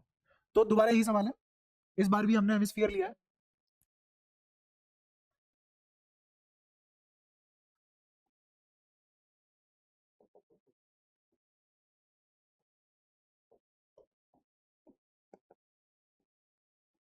ये चार्ज, सॉरी, 4 लोकेशन है जिन पे चार्ज रखा जा सकता है। ठीक है। मैं मान के चल रहा हूं कि अपनी इमेजिनेशन से इसको मैं गोशन सरफेस बना लिया। असलियत में प्रैक्टिकली सरफेस कैसा था, नीचे से ओपन। मैंने अपनी इमेजिनेशन से क्या कर दिया, इसको नीचे से क्लोज कर दिया, नीचे से। अब ये क्लोज हो चुका है, अब ये क्लोज हो चुका है और ये गोशन सरफेस बन चुका है बाय माय इमेजिनेशन। ठीक है, कर दिया क्लोज। ठीक है, ऐसे क्लोज कर दिया आप नीचे से, और अब ये बन गया गोशन सरफेस। ठीक है। इस गोशन सरफेस पे पहले कितना फाई था, मान लो फाई 1, और इस कर्ड पार्ट पे कितना था, फाई 2। कर्ड पार्ट पे कितना था, फाई 2। अब मुझे चेक करना है किस पॉइंट पे रखने पे मेरा फ्लक्स चेंज नहीं होता। चेंज ना होने का मतलब क्या है कि फाई 1 प्लस फाई 2 की वैल्यू कुछ तो आती होगी पहले। मान लो वो जो पहले जो वैल्यू आई थी अब भी उतनी ही आनी चाहिए। तो इसका मतलब मेरा फाई 1 प्लस फाई 2 कैसा रहना चाहिए, कांस्टेंट। समझते रहना धीरे धीरे एक एक बात को।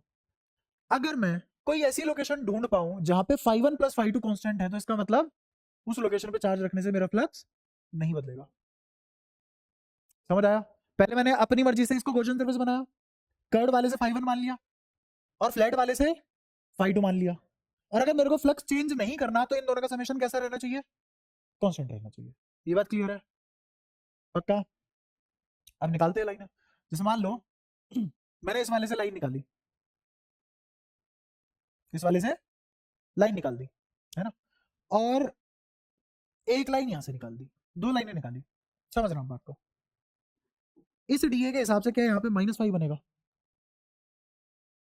बताओ कोई दिक्कत, पक्का?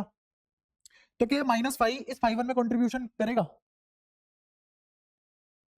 -5 करेगा, ये वाली लाइन कंट्रीब्यूट करेगी किसमें, ∅1 में, और ये वाली लाइन किसमें भी कंट्रीब्यूट करेगी, ∅2 में।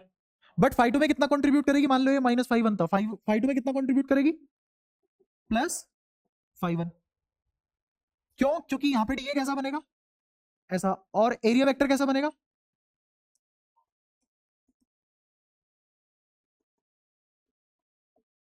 तो यहां क्या आ जाएगा, डीए कोस थीटा, उसको मैंने क्या नाम दिया, +5। कोई दिक्कत, यहां तो कोई परेशानी, यहां आ जाओ। इस ∅1 में कितना घटा, इसको ∅1 नहीं, इसको नाम दो ∅3, क्योंकि ∅1 ∅2 ले चुका हूं, तो ये +∅3। जो लाइन एंटर करते टाइम जितना फ्लक्स बनाती है, निकलते टाइम उतना ही फ्लक्स बनाती है, बस एंटर करते टाइम और निकलते टाइम पॉजिटिव। तो इसमें ∅1 में कितना कंट्रीब्यूट हुआ है, इस वाले हेमिस्फेरिकल सरफेस ने ∅2 में कितना कंट्रीब्यूट किया, ये बताओ, -∅3 कितना कंट्रीब्यूट किया, और इस वाले में कितना कंट्रीब्यूट किया, ∅1 में कितना कंट्रीब्यूट किया, +∅3, है ना। अब नेट कंट्रीब्यूशन जोड़ना कितना आया, क्या ये दोनों कट गए जुड़ते टाइम, और फिर से ये दोनों बच गए, तो इस लाइन की वजह से कोई भी फ्लक्स नहीं आया। इतनी बात क्लियर है, यहां तो कोई परेशानी, ठीक है। अब इस वाली लाइन पे आते हैं, ये वाली लाइन तो सिर्फ ∅1 में कंट्रीब्यूट करेगी, और तो कोई कंट्रीब्यूट करेगी नहीं, सिर्फ और सिर्फ किस में कंट्रीब्यूट करेगी, ∅2 में। क्लियर है ये वाली बात, पक्का? ये वाली लाइन किस में कंट्रीब्यूट करेगी, सिर्फ कितना, -5 +5, दोनों को ऐड करो 0, तो ∅1 में कितना कंट्रीब्यूशन आया, 0। तो इसका मतलब, तो इस वाले तरीके से मैंने ये प्रूफ कर दिया तुम्हारे लिए कि अगर यहां चार्ज रख दोगे कोई फर्क नहीं पड़ेगा, जो कि गलत है। अब पता है गलती कहां है, ये वाला तरीका इसीलिए थोड़ा सा पेक्यूलियर है, क्योंकि यहां एंटर करते टाइम और लीव करते टाइम फ्लक्स अलग अलग बनेगा। पता है क्यों, क्योंकि सरफेस की सिमेट्री अलग हो चुकी है। हाँ, यहां कर्व्ड है, यहां फ्लैट है, इसका कर्वेचर इनफाइनाइट है, इसका कर्वेचर आर है, इसीलिए देखो यहां पे क्या बना, डीए, यहां तो नहीं बना डीए कोस थीटा। तो इसका मतलब ये वाली लाइन बराबर कंट्रीब्यूशन नहीं करके गई, तो इसका मतलब अगर इसको नाम दूं तो इसको क्या नाम देना पड़ेगा, ∅3 और ये दोनों नहीं कटेंगे असलियत में, किस वाली लाइन की वजह से, इस वाली लाइन की वजह से। तो अब मेरा ∅ कांस्टेंट नहीं था। क्लियर है ये वाली बात? क्या सेम कहानी सी के साथ है, सेम कहानी सी के साथ है। तो अब कौन से वाले चार्ज की बात कर लेते हैं, मान लो डी पे कोई चार्ज रखा, डी पे कोई चार्ज रखा, अब डी से कोई भी लाइन निकालो, ये किस में कंट्रीब्यूट करेगा, सिर्फ और सिर्फ ∅2 में, कितना, -5 +5, -5 +5, और अगर ये लाइन यहां से निकल गई तो कितना कंट्रीब्यूट करेगी, किस में कंट्रीब्यूट करेगी, ∅1 में, कितना, 0। क्यों, क्योंकि इलेक्ट्रिक फील्ड किसके परपेंडिकुलर है, एरिया वेक्टर के। तो क्या अभी भी मेरे इस वाले चार्ज से ∅1 में कोई कंट्रीब्यूशन नहीं आया, और ∅ में जितना कंट्रीब्यूशन प्लस का आया उतना ही माइनस का आया, और ऐसा करने से इस येलो वाली लाइनों की वजह से मेरा ∅1 + ∅2 कैसा रहा, आज भी कांस्टेंट। क्लियर है, पक्का? तो मैंने एक ही सवाल को दो तरीके से समझा दिया, दोनों एनालॉजी काम की है, कोई दिक्कत यहां तक, ठीक है। क्या तुम्हें थोड़ा थोड़ा समझ आ रहा है फ्लक्स का खेल कैसे चलता है, कैसे नहीं? और हमारी शुरुआत कहां से हुई थी, इलेक्ट्रिक फील्ड लाइन की प्रॉपर्टी, जिसमें हमने यह पढ़ा था कि मेरा इलेक्ट्रिक फील्ड लाइन की गिनतियां किसके डायरेक्टली प्रोपोर्शनल है, चार्ज के, और फ्लक्स होता क्या है, किसी भी सरफेस से निकलने वाली लाइनों को गिन लो, बस इतनी सी बात हुई थी। और अगर मैं उसके बाद दो फॉर्मूले लिखवा देता, एक कौन सा, close integral E dot D A बराबर क्यू बाय एप्सिलॉन नॉट, और दूसरा फॉर्मूला ∅ = ई ए कोस थीटा, मेरा काम खत्म था। यहाँ तुम्हें 4 क्वेश्चन सीबीएसई के करवा देता, एनसीईआरटी के करवा देता, खुद से ही तुम्हारे दिमाग में बैठ जाता, हमें तो आता है। जिस दिन नया सवाल बन के आता उस दिन वही आई ये वाला सीन हो जाता।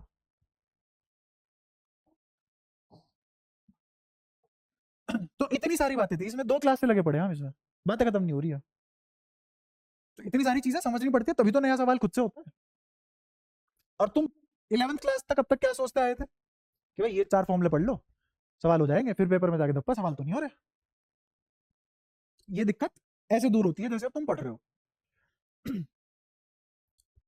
अब और एप्लीकेशन देखते हैं इसकी, गॉसियन सरफेस की एप्लीकेशन ऑफ गॉसियन सरफेस। ठीक है, अब इसकी एप्लीकेशन क्या क्या है। तुम कंडक्टर और इंसुलेटर में फर्क जानते हो, सारा का सारा फर्क है गिनती ऑफ फ्री इलेक्ट्रॉन का, counting of free electron. Insulator में फ्री इलेक्ट्रॉन नहीं होते और कंडक्टर में फ्री इलेक्ट्रॉन होते हैं। और फ्री इलेक्ट्रॉन मतलब एटम से फ्री, मटेरियल से फ्री नहीं। किससे फ्री? एटम से फ्री। ठीक है, तो सारा का सारा खेल फ्री इलेक्ट्रॉन का था। अब मेरे पास कोई भी कंडक्टर या इंसुलेटर दो टाइप का हो सकता है। जैसे अगर मैं बात करूं, मेरे पास कंडक्टर कितने टाइप का हो सकता है? सॉलिड होलो, सॉलिड होलो। इंसुलेटर भी कितने टाइप का हो सकता है? इंसुलेटर भी कितने टाइप का हो सकता है? सॉलिड होलो। फर्क क्या है सॉलिड और होलो में? हाँ, अगर मान लो मैंने कोई स्फेरिकल शेल ली तो वो होलो है, और अगर मैंने सॉलिड स्फीयर ले लिया तो वो भरा हुआ है। ठीक है, फर्क क्या है इन दोनों में? खाली और भरे हुए में क्या फर्क आ गया भाई? हाँ, मैं जनरली बात कर रहा हूँ। जो भरा हुआ है उसमें मैटर हर जगह है, और जो खाली है अंदर से उसमें मैटर सिर्फ सरफेस पे है। ये फर्क है, सिर्फ और सिर्फ बाउंड्री पे है जो भी मैटर है।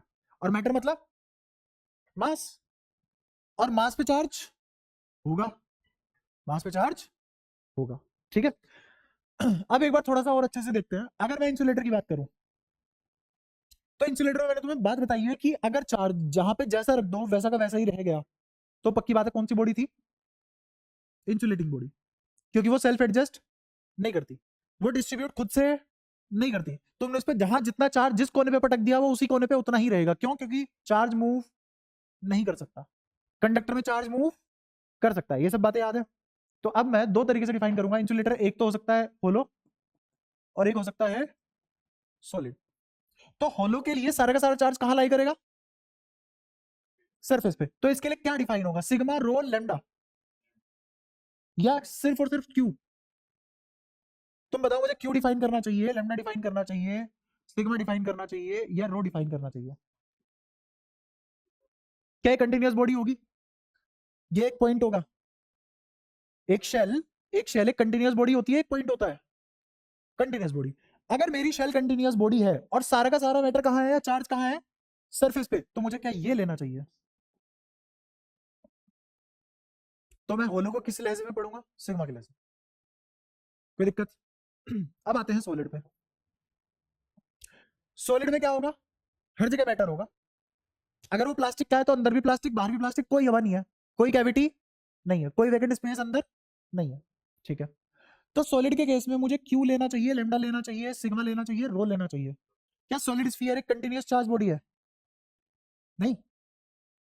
एक solid sphere continuous charge body है, एक सिर्फ पॉइंट है वो कंटिन्यूअस चार्ज बॉडी है।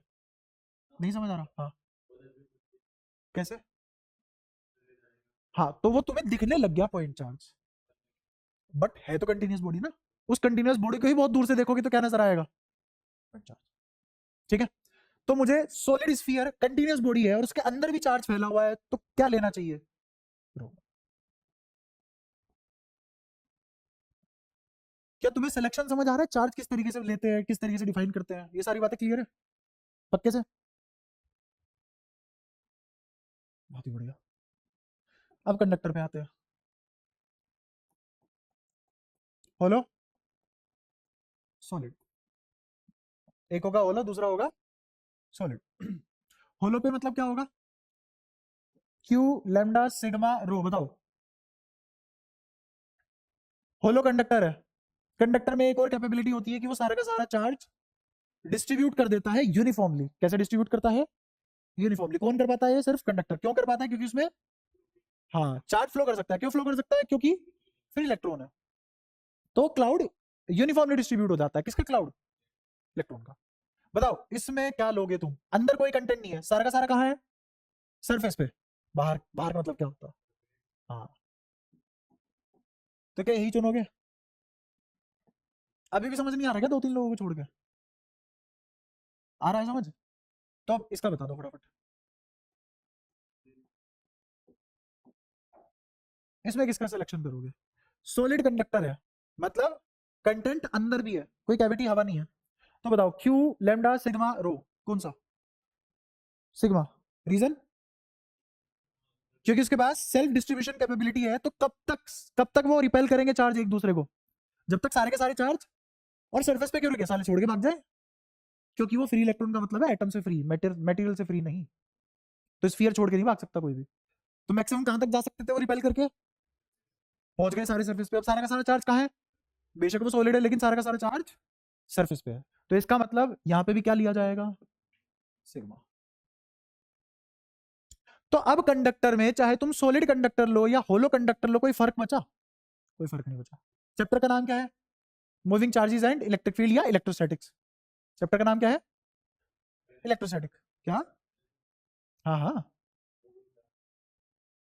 मूविंग चार्ज कह रहा हूँ, सॉरी। हाँ, चार्ज एट रेस्ट है ना, इलेक्ट्रोस्टैटिक बेसिकली। तो इलेक्ट्रोस्टैटिक अगर नाम है चैप्टर का, तो हम किसके बेसिस पे पढ़ेंगे पूरे चैप्टर? चार्ज के बेसिस पे। रुके हुए चार्ज के बेसिस पे। चार्ज कब रुका? जब सरफेस पे पहुंच गया। तो चार्ज के हिसाब से डेंसिटी लूंगा, मास के हिसाब से लूंगा? और सारा चार्ज कहाँ है? तो चार्ज डेंसिटी क्या ली जाएगी? सिग्मा की रो। सिग्मा किसके लिए? इंसुलेटर या कंडक्टर? कंडक्टर। तो अगर मैंने होलो कंडक्टर पढ़ लिया, क्या सॉलिड पढ़ने की जरूरत पड़ेगी? क्या one and same thing? But यहां दोनों अलग अलग होंगे। तो क्या मुझे इंसुलेटर पढ़ना चाहिए? क्योंकि इंसुलेटर में दोनों बातें अलग अलग है। कोई दिक्कत? तो मैं सबसे पहले सबसे टफ वेरिएशन डील करवा देता हूँ एप्लीकेशन की, है ना। मैं एप्लीकेशन बता देता हूँ क्या क्या होगी। पहली एप्लीकेशन होगी कि तुम्हें इलेक्ट्रिक फील्ड किसकी वजह से निकालना है? Electric field due to sphere. पहली एप्लीकेशन। दूसरी application electric field due to cylinder. ठीक है। तीसरी application electric field due to plate. ये तीन एप्लीकेशन है बस। उसमें सबसे पहले हम क्या करेंगे? Electric field due to sphere. अब स्फीयर पे मुझे कितनी जगह इलेक्ट्रिक फील्ड निकालना है वो समझाता हूँ। स्फीयर पे कितनी जगह इलेक्ट्रिक फील्ड निकालना है देखते हैं। कंडक्टर कितने टाइप के? दो, होलो सॉलिड। और मुझे जैसे मान लो मैंने होलो कंडक्टर लिया, क्या लिया? होलो कंडक्टर। मुझे कहाँ कहाँ इलेक्ट्रिक फील्ड निकालना है सुनना। एक तो इनसाइड कहीं पे भी, कोई भी पॉइंट अंदर ले लूंगा, किसके? स्फीयर के अंदर कोई भी पॉइंट ले लिया, वहां इलेक्ट्रिक फील्ड क्या होगी? सरफेस पे इलेक्ट्रिक फील्ड क्या होगी? और इसके बाहर क्या इलेक्ट्रिक फील्ड होगी? तो मुझे कितनी इलेक्ट्रिक फील्ड निकालनी है? कितनी जगह? 3 जगह। किसकी वजह से? होलो की वजह से। ऐसे ही सॉलिड की वजह से कितनी जगह इलेक्ट्रिक फील्ड निकालनी है? 3 जगह। ऐसे ही होलो की वजह से कितनी जगह इलेक्ट्रिक फील्ड निकालनी है? 3 पॉइंट पे। कहाँ कहाँ? अंदर कहीं भी, सरफेस पे, बाहर कहीं भी। ऐसे ही सॉलिड में कितनी जगह इलेक्ट्रिक फील्ड निकालनी है? अंदर, सरफेस पे, बाहर। कोई दिक्कत? तो कितने पॉइंट पे इलेक्ट्रिक फील्ड निकालनी है एज अ टोटल?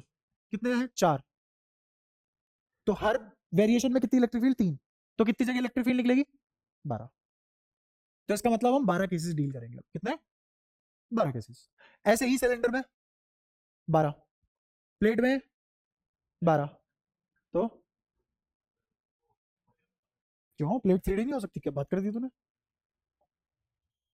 प्लेट के अंदर कहीं भी ऐसे लिख लो तुम इसको, क्यूबॉइड। बात खत्म। तो इसमें भी कितनी जगह? 12। एक की 12 वेरिएशन, 3 की 36 जगह इलेक्ट्रिक फील्ड डिफाइन करते ही चैप्टर खत्म हो जाएगा। ठीक है। अब अगर तुम समझ के करोगे तो तुम्हें 36 फील नहीं होंगे, तुम्हें 3 ही फील होंगे। रट के करोगे तो 36 फील होंगे। ठीक है। और ये किसकी एप्लीकेशन है सारी की सारी? गोस गोस लो। सरफेस तो तुम लोगे गोस लो, थ्योरम नहीं लो। थ्योरम मैथ्स में आएगी, लो यहाँ पे पढ़ रहा है। कौन से? नहीं, ये तो एप्लीकेशन है ना, एक्चुअल में तुम्हारे पास स्फीयर होगा। अब तुम्हारे पास एक्चुअल में एक स्फीयर होगा। ठीक है। अच्छा, एक और सवाल पूछ लेता हूँ ऐसी। कंडक्टर है, आर रेडियस का। ठीक है।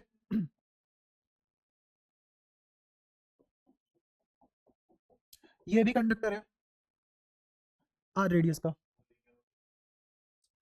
तो इन दोनों में क्या फर्क है?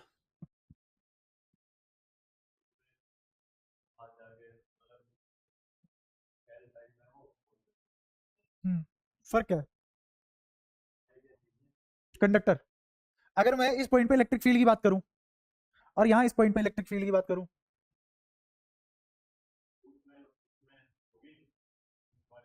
इसमें होगी, इस वाले में।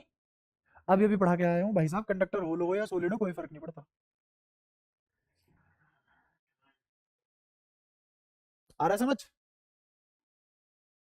तो जिनको तुम 6 गिन रहे थे, असलियत में तो 3 ही है वो। आई बात समझ? पक्का?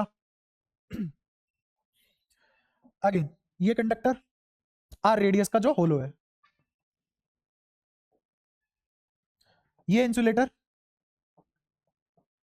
आर रेडियस का जो होलो है, इसको भी चार्ज प्लस क्यू दिया हुआ है, इसको भी चार्ज प्लस क्यू दिया हुआ है, दोनों में यूनिफॉर्म डिस्ट्रीब्यूट कराया हुआ है चार्ज, दोनों में चार्ज, यहां और यहां इलेक्ट्रिक फील्ड से। तो इसका मतलब होलो कंडक्टर होलो इंसुलेटर में कोई फर्क नहीं है। जितना तुम वेरिएशन सोच रहे थे उतना है नहीं, अगर समझ के करो। ठीक है, बढ़े आगे। बट टाइम तो हम समझने में ही लेते हो, सारी दिक्कत यही है।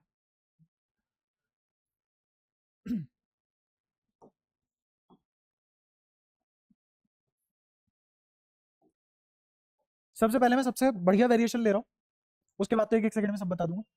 पहले मैंने लिया सॉलिड इंसुलेटर, सॉलिड इंसुलेटर,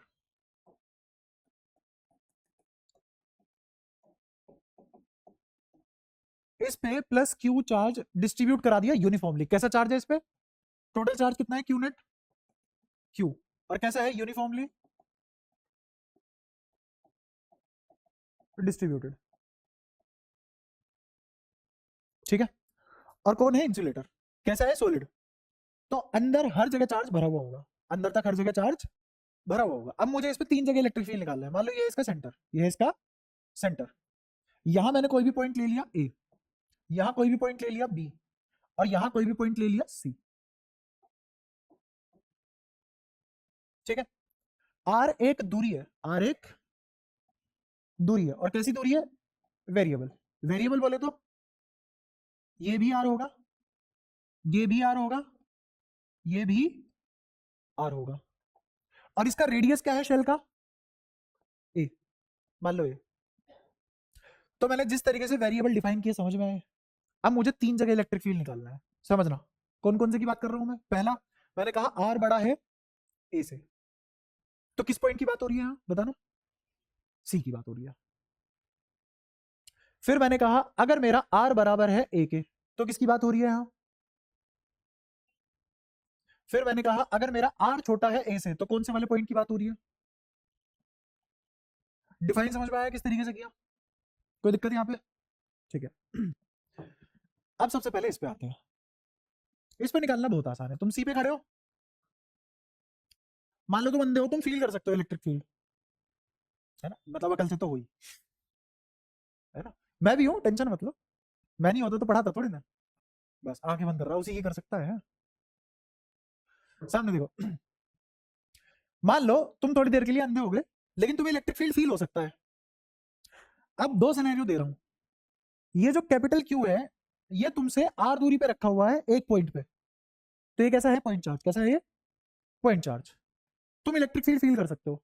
फिर यहीं पे ही हो तुम, ए रेडियस पे क्यू चार्ज फैला हुआ है पूरे पे, और इसके सेंटर से तुम आर दूरी पे खड़े हुए हो, आग बंद है तुम्हारी, तुम इलेक्ट्रिक फील्ड फील कर सकते हो। तुम बता पाओगे तुमसे आर दूरी पे पॉइंट चार्ज रखा हुआ है, स्फीयर रखा हुआ है।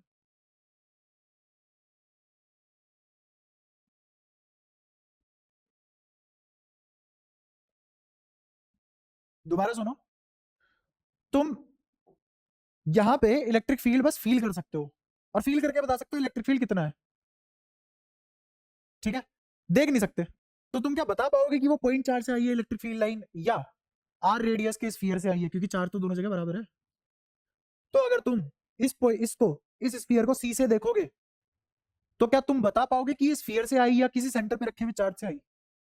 इसी को बोलते हैं पॉइंट चार्ज अप्रोक्सीमेशन। क्या बोलते हैं? कि मैंने इस पूरे स्फीयर को क्या मान लिया, कि जैसे इस स्फीयर पे जितना भी चार्ज था वो सारा का सारा कहां रखा हुआ है? इस स्फीयर के सेंटर पे। तो अब चार्ज तुमसे कितना दूर है, आर दूर है, तो इलेक्ट्रिक फील्ड कितना आ जाएगा, के क्यू बाय आर स्क्वायर। तो यहाँ इलेक्ट्रिक फील्ड कितना, क्या समझ पाया मैंने क्या किया, ये मैंने लगाया पॉइंट चार्ज अप्रोक्सीमेशन, सी पे क्यों रखा है, पॉइंट चार्ज अप्रोक्सीमेशन में पता है क्या करते हैं, ये स्फीयर है, इसी स्फीयर का चार्ज इसी के सेंटर पे अज्यूम कर लेते हैं, ठीक है। अब अगर जिसको नहीं पल्ले पड़ी है वाली बात, या फिर उसको ऐसा है कि यार हम तो नहीं मान सकते, है ना, और सीबीएसई में कैसे करके बताएंगे उस आदमी को, अब वो आदमी तो हमसे कुछ चाहता है ना कि हम उसको लिख के बताएं, ऐसे पॉइंट चार्ज लिख देंगे वो बुरा मान जाएगा, तो किससे करोगे तुम इसको, गोस थ्योरम से, किससे करोगे, गोस थ्योरम से। तो गोस थ्योरम क्या बोलता है, E dot D L H S और बराबर क्यू एन क्लोज बाय, कोई दिक्कत, अब मानेंगे गॉसियन सरफेस, तो गॉसियन सरफेस मान लेते हैं, हमें क्या दिक्कत है, मान लिया।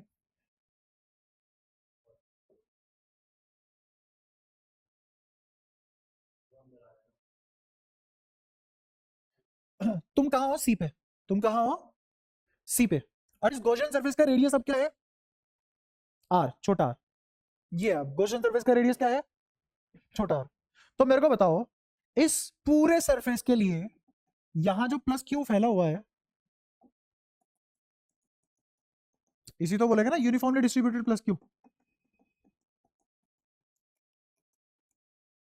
इस पूरे स्फीयर की वजह से इस गॉसियन सरफेस से क्या कोई फ्लक्स आएगा, आएगा ना कोई फ्लक्स, वो फ्लक्स किसके बराबर होता है, Q enclosed by epsilon not, और क्यू एनक्लोज कितना है बताना जरा, जितना इस पे फैला हुआ है, तो कितना आ गया, कैपिटल क्यू, तो क्या इस क्यू एनक्लोज की जगह कैपिटल क्यू आ गया, डिवाइडेड बाय एप्सिलॉन नॉट। आप समझना, अगर मैं यहाँ छोटा सा डीए ले लूं और यहां से यहां एक दूरी ले लूं, तो मेरे को बताओ इस डीए का एरिया वेक्टर यहां बनेगा, और इस स्फीयर की वजह से क्या इलेक्ट्रिक फील्ड यहां बनेगा, दोनों के बीच का एंगल, क्या यही बात यहां पे भी सेम रहेगी, क्या यही बात यहां पे भी सेम रहेगी, तो क्या इलेक्ट्रिक फील्ड तो हर डीए सेम रिसीव करेगा ना, तो अगर हर डीए ने सेम इलेक्ट्रिक फील्ड रिसीव किया है, यही तो यूनिफॉर्म हुआ, आगे बात समझ। तो ई यूनिफॉर्म हो चुका है, क्या ई को बाहर ले आऊं, अंदर बचा क्लोज इंटीग्रल डीए किसका, और वो स्फीयर कौन सा है, ये ऑरेंज कलर वाला जिसका रेडियस क्या है, छोटा आर, तो क्या आ जाएगा यहाँ पे ई फोर पाई आर स्क्वायर बराबर क्यू बाय एप्सिलॉन नॉट, भेज दो सबको उधर, तो ई कितना आ गया, क्या इसको इमेजिन करना, वहां पे क्या लिखा हुआ है 4 पाई एप्सिलॉन नॉट, बचा आर स्क्वायर, तो जो 4 पाई एप्सिलॉन नॉट है उसे के लिख सकता हूं, क्यू ऊपर लिखा ही हुआ है, नीचे क्या आ गया आर स्क्वायर,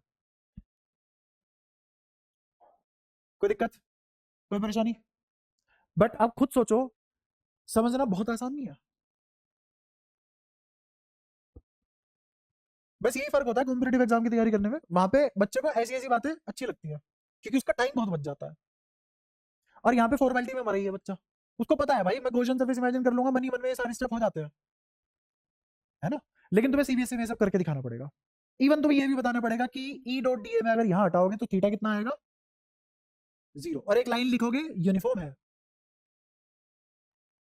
अभी जो मैं काम करा रहा हूँ ये 5 नंबर से 5 का ही है, अगर सीबीएसई में आता है तो ऑब्वियसली तुम ऐसे तो नहीं खत्म कर दोगे एक ही स्लाइड में, जितना मैं लिख रहा हूँ ज्यादा लिखना पड़ेगा, उसके लिए मैं तुम्हें नोट दूंगा, उसमें लिखा हुआ है कैसे लिखना है, और एक क्लास में तुम्हारी ये दोनों चैप्टर, 2 चैप्टर खत्म होने के बाद एक क्लास वो लूंगा जिसमें मैं तुम्हें लिखना सिखाऊंगा किस स्टेप के कितने नंबर मिलते हैं, जनरलाइज कर दूंगा वो चीज, तो तुम्हें लिखने में कोई दिक्कत नहीं आएगी।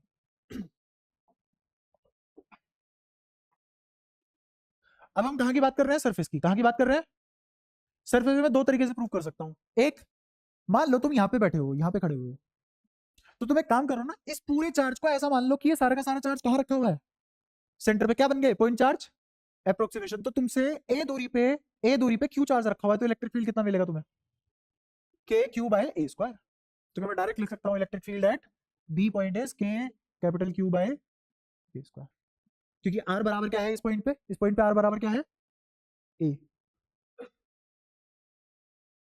अब तुम ये चाह रहे हो कि पहले मैं यहाँ आर स्क्वायर लिखूं, फिर एक बार वो लिखूं आर बराबर है, फिर उसके बाद लिखूं कि के क्यू बाय ए स्क्वायर, क्या सबको समझ में आ चुका है, ऋषभ तेरे को समझ आ रहा है पक्का, श्योर, ठीक है, सोरा, गोराम, तुम दोनों ने किया पिछला कंप्लीट, कर लो यार, कब करोगे। ठीक है, कर लेगा पक्का? अच्छा, इसको अगर गॉसियन सरफेस से प्रूव करना हो तो कैसे करोगे? यही सारे स्टेप रिपीट होंगे, बट यहाँ पे क्या आ जाएगा? आर की बजाय ए आ जाएगा। तो क्या हो जाएगी डेरिवेशन? क्या छोड़ सकता हूँ तुम पे? यही यहाँ लगा देना, बस यहाँ पे क्या हो जाएगा? इस आर की बजाय क्या आ जाएगा? ए। होगी प्रूफ, होगी डेरिवेशन। अब आते हैं इस वाले पे, अंदर क्या होगा ये बताओ। अब अंदर वाले के लिए क्या करेंगे? मान लो इस पॉइंट पे निकालना है, तो इस वाले पॉइंट के लिए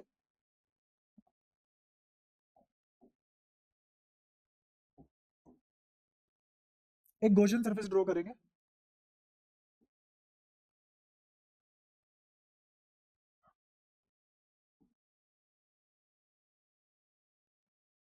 ऐसा कि गॉसियन सरफेस जो ए से पास कर रहा है,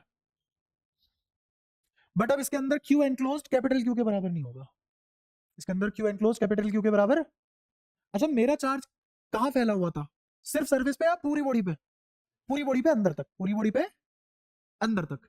तो यूनिफॉर्मली डिस्ट्रीब्यूटेड था मेरा चार्ज, मेरा चार्ज यूनिफॉर्मली डिस्ट्रीब्यूटेड था। यूनिफॉर्मली चार्ज डिस्ट्रीब्यूशन का मतलब क्या होता है? जैसे मैं तुमसे अगर 11वीं क्लास की बात करूं, तो यूनिफॉर्म मास डिस्ट्रीब्यूशन का क्या मतलब होता है? हर एक कण पे मतलब डेंसिटी सेम है, मतलब डेंसिटी कांस्टेंट है। तो यहां पे चार्ज वेरी करेगा। अगर मैं स्फीयर छोटा कर दूं, चार्ज वेरी करेगा, और छोटा कर दूं, चार्ज वेरी करेगा। स्फीयर छोटा है तो चार्ज भी तो छोटा है। क्या चार्ज यूनिफॉर्मली डिस्ट्रीब्यूटेड है? अब तुमने स्फीयर छोटा ले लिया, तो इतने हिस्से में चार्ज ठूस ठूस के भर दिया गया तुमने, कूद कूद के इसमें। ये वाला तो छूट गया ना अब लिए बिना। तो क्या स्फीयर छोटा हुआ तो कुछ चार्ज बाहर छूट गया, इसका मतलब अब इस स्फीयर पे नेट चार्ज कम नहीं हो गया? तो क्या चार्ज सेम है हर जगह? नहीं, चार्ज सेम नहीं है। तूने एक दिन मेरे से एनसीईआरटी का क्वेश्चन पूछा था, तुझे समझ नहीं आया था, लास्ट एग्जांपल एटम वाला, है ना? वो क्यों समझ नहीं आ रहा था? क्योंकि ये पूरा नहीं था उस टाइम पे। ठीक है, अब वो सवाल करवाऊंगा ना दोबारा, ये सब खत्म करोगे तब देखिए, तो 2 स्टेप में समझ में आ जाएगा वो पूरा। क्या तुम्हें समझ आया कि चार्ज सेम नहीं रहेगा? स्फीयर जितना छोटा होगा चार्ज उतना कम होता जाएगा, बट अभी भी क्या चीज सेम है? डेंसिटी। क्या चीज सेम है?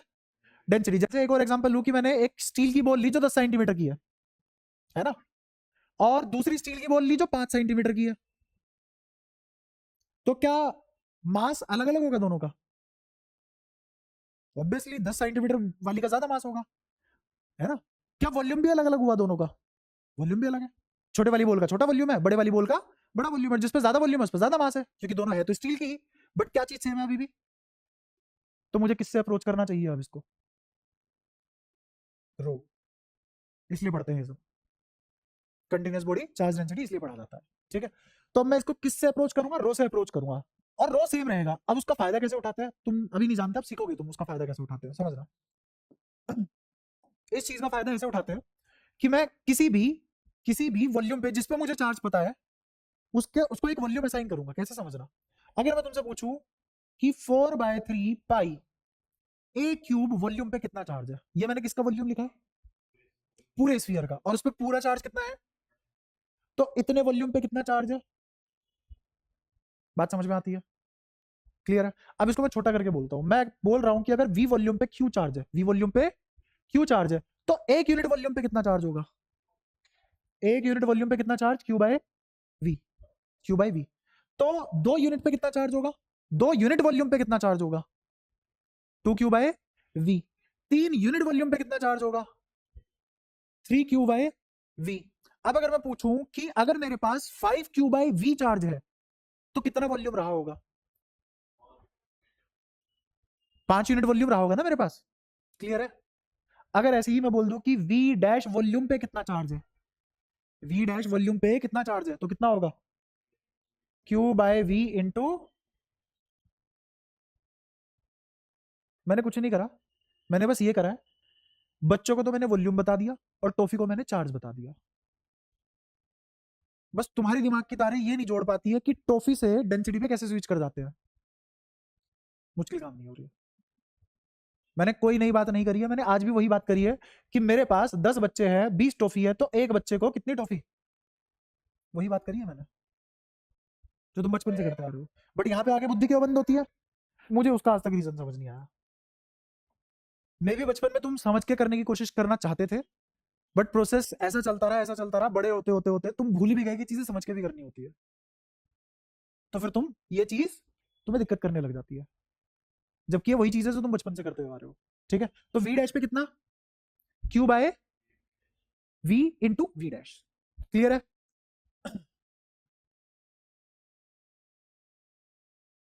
अब फिर से आओ, 4/3 पाई ए क्यूब पे कितना चार्ज, क्यू, कितना चार्ज, क्यू, तो एक यूनिट पे कितना चार्ज, क्यू बाय 4/3 पाई ए क्यूब, है ना? अच्छा, इसका वॉल्यूम बता सकते हो तुम मुझे जिसका रेडियस छोटू आर है? 4/3 पाई छोटा आर क्यूब, सही बात है। और मुझे किसके लिए पता है चार्ज, ए क्यूब के लिए। तो मेरे को बताओ 4/3 पाई आर क्यूब के लिए चार्ज कितना हो जाएगा, एक यूनिट के लिए कितना था, क्या एक यूनिट के लिए इतना था, तो इतने यूनिट वॉल्यूम के लिए कितना हो जाएगा? क्या समझ पाए मेरी बात? पक्का इसको थोड़ा सा सुंदर भाषा में लिख देता हूं। एक यूनिट के लिए कितना, तो इतने यूनिट वॉल्यूम के लिए कितना,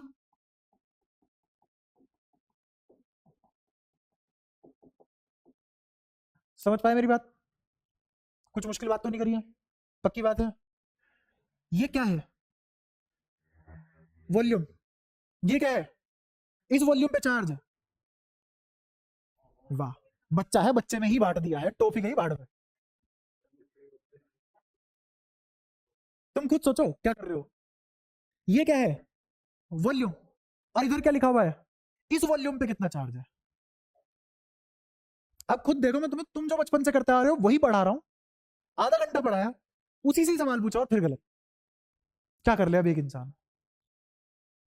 क्या बात समझ आती है? पक्का? एक बार और बता दो, ये क्या है और ये क्या है, इस वॉल्यूम पे कितना चार्ज है, अरे ये क्या है, इस वॉल्यूम पे इतना चार्ज है, इस वॉल्यूम पे इतना, तो एक यूनिट वॉल्यूम पे इतना, इतने पे इतना, बस ये है और कुछ नहीं है। इसको एब्जॉर्ब करो 50 ढंग से, क्योंकि हर जगह काम आने वाला है, बीट केमिस्ट्री बीट फिजिक्स, दोनों जगह काम आएगा।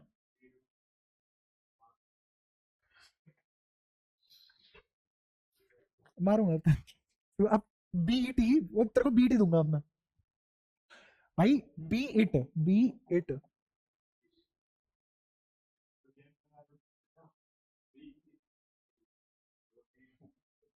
मेरी गलती, मेरी गलती भाई, मेरी गलती।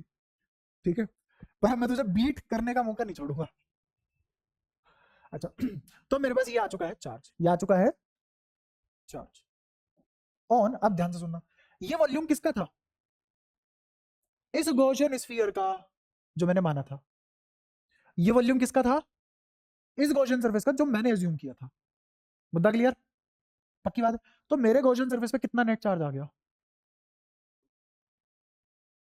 तो क्या यही है charge enclosed for this Gaussian surface?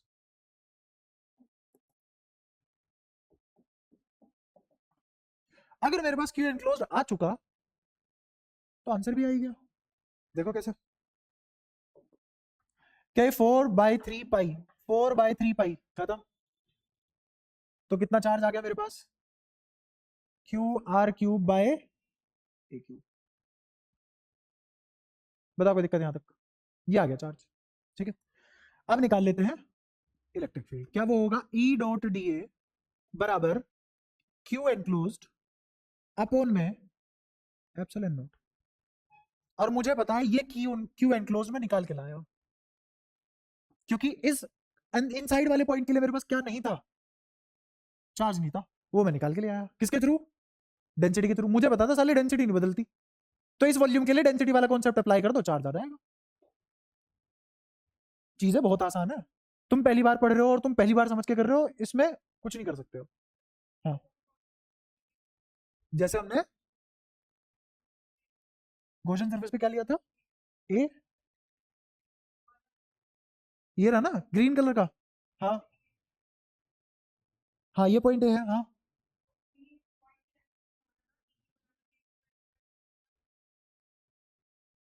किस पे, मैंने किसने कहा यहाँ मान के करा है? अरे रुक जा, सामने देख। अच्छा ले, एक आदमी बैग टंगे टंगे पिट रहा है, इस पे मैंने क्या चीज मानी है? बट एज्यूम क्या किया मैंने बी पॉइंट पे? कुछ भी एज्यूम नहीं किया। क्या मेरे पास चार्ज था, गिवन था, तो मैंने चार्ज अपनी तरफ से एज्यूम नहीं किया। दूसरा, क्या मेरे पास दूरी थी? मैंने वो भी एज्यूम नहीं की। हाँ, दूरी कितनी है, छोटू आर, और चार्ज निकाला है, एज्यूम नहीं कर सकते थे, इसलिए मेहनत लगी है। आगे चार्ज, तो वही तो करेंगे, करने तो दे। हाँ तो अब मेरे को बताओ, क्या इस वाले गॉसियन सरफेस के लिए भी इलेक्ट्रिक फील्ड की अगर बात की जाए, तो जैसे मैंने यहाँ पे एक छोटा सा डीए मान लिया, क्या यहाँ डीए वेक्टर ऐसे आएगा? और क्या जो अब अंदर चार्ज है उसकी वजह से ई भी इधर ही आएगा? तो क्या इस गॉसियन सरफेस के लिए क्या फिर से ई यूनिफॉर्म हो चुका है, और अब क्या वो बाहर आ चुका है? तो मेरे पास क्या बचा, ई, और क्लोज इंटीग्रल किसका, डी है। कौन से वाला स्फीयर, गॉसियन स्फीयर, जो कितनी दूरी पे है, छोटू आर दूरी पे है, और वो छोटू आर ए से छोटा है। क्लियर है? ये सारी बातें दिमाग में होनी चाहिए, ऐसे नहीं है इसकी बातें इसमें भेड़ रहे हो, इसकी बातें इसमें भेड़ रहे हो, तीन अलग अलग पॉइंट है। तो किसके बराबर आएंगे? ई तो एज इट इज यूनिफॉर्म था, और इसका एरिया कितना आएगा, ग्रीन वाले का एरिया कितना आएगा, 4 पाई r स्क्वायर, 4 पाई r स्क्वायर, बराबर किसके, Q R cube by a cube epsilon not. समझ आया सब? बिल्कुल, काटने वाली बातें तो पहले है, अब जाके हमें समझ में आया, ये हमारा फेवरेट स्टेप, बस यही समझ आता है हमें, है ना? तो और क्या कट रहा है, कुछ भी नहीं।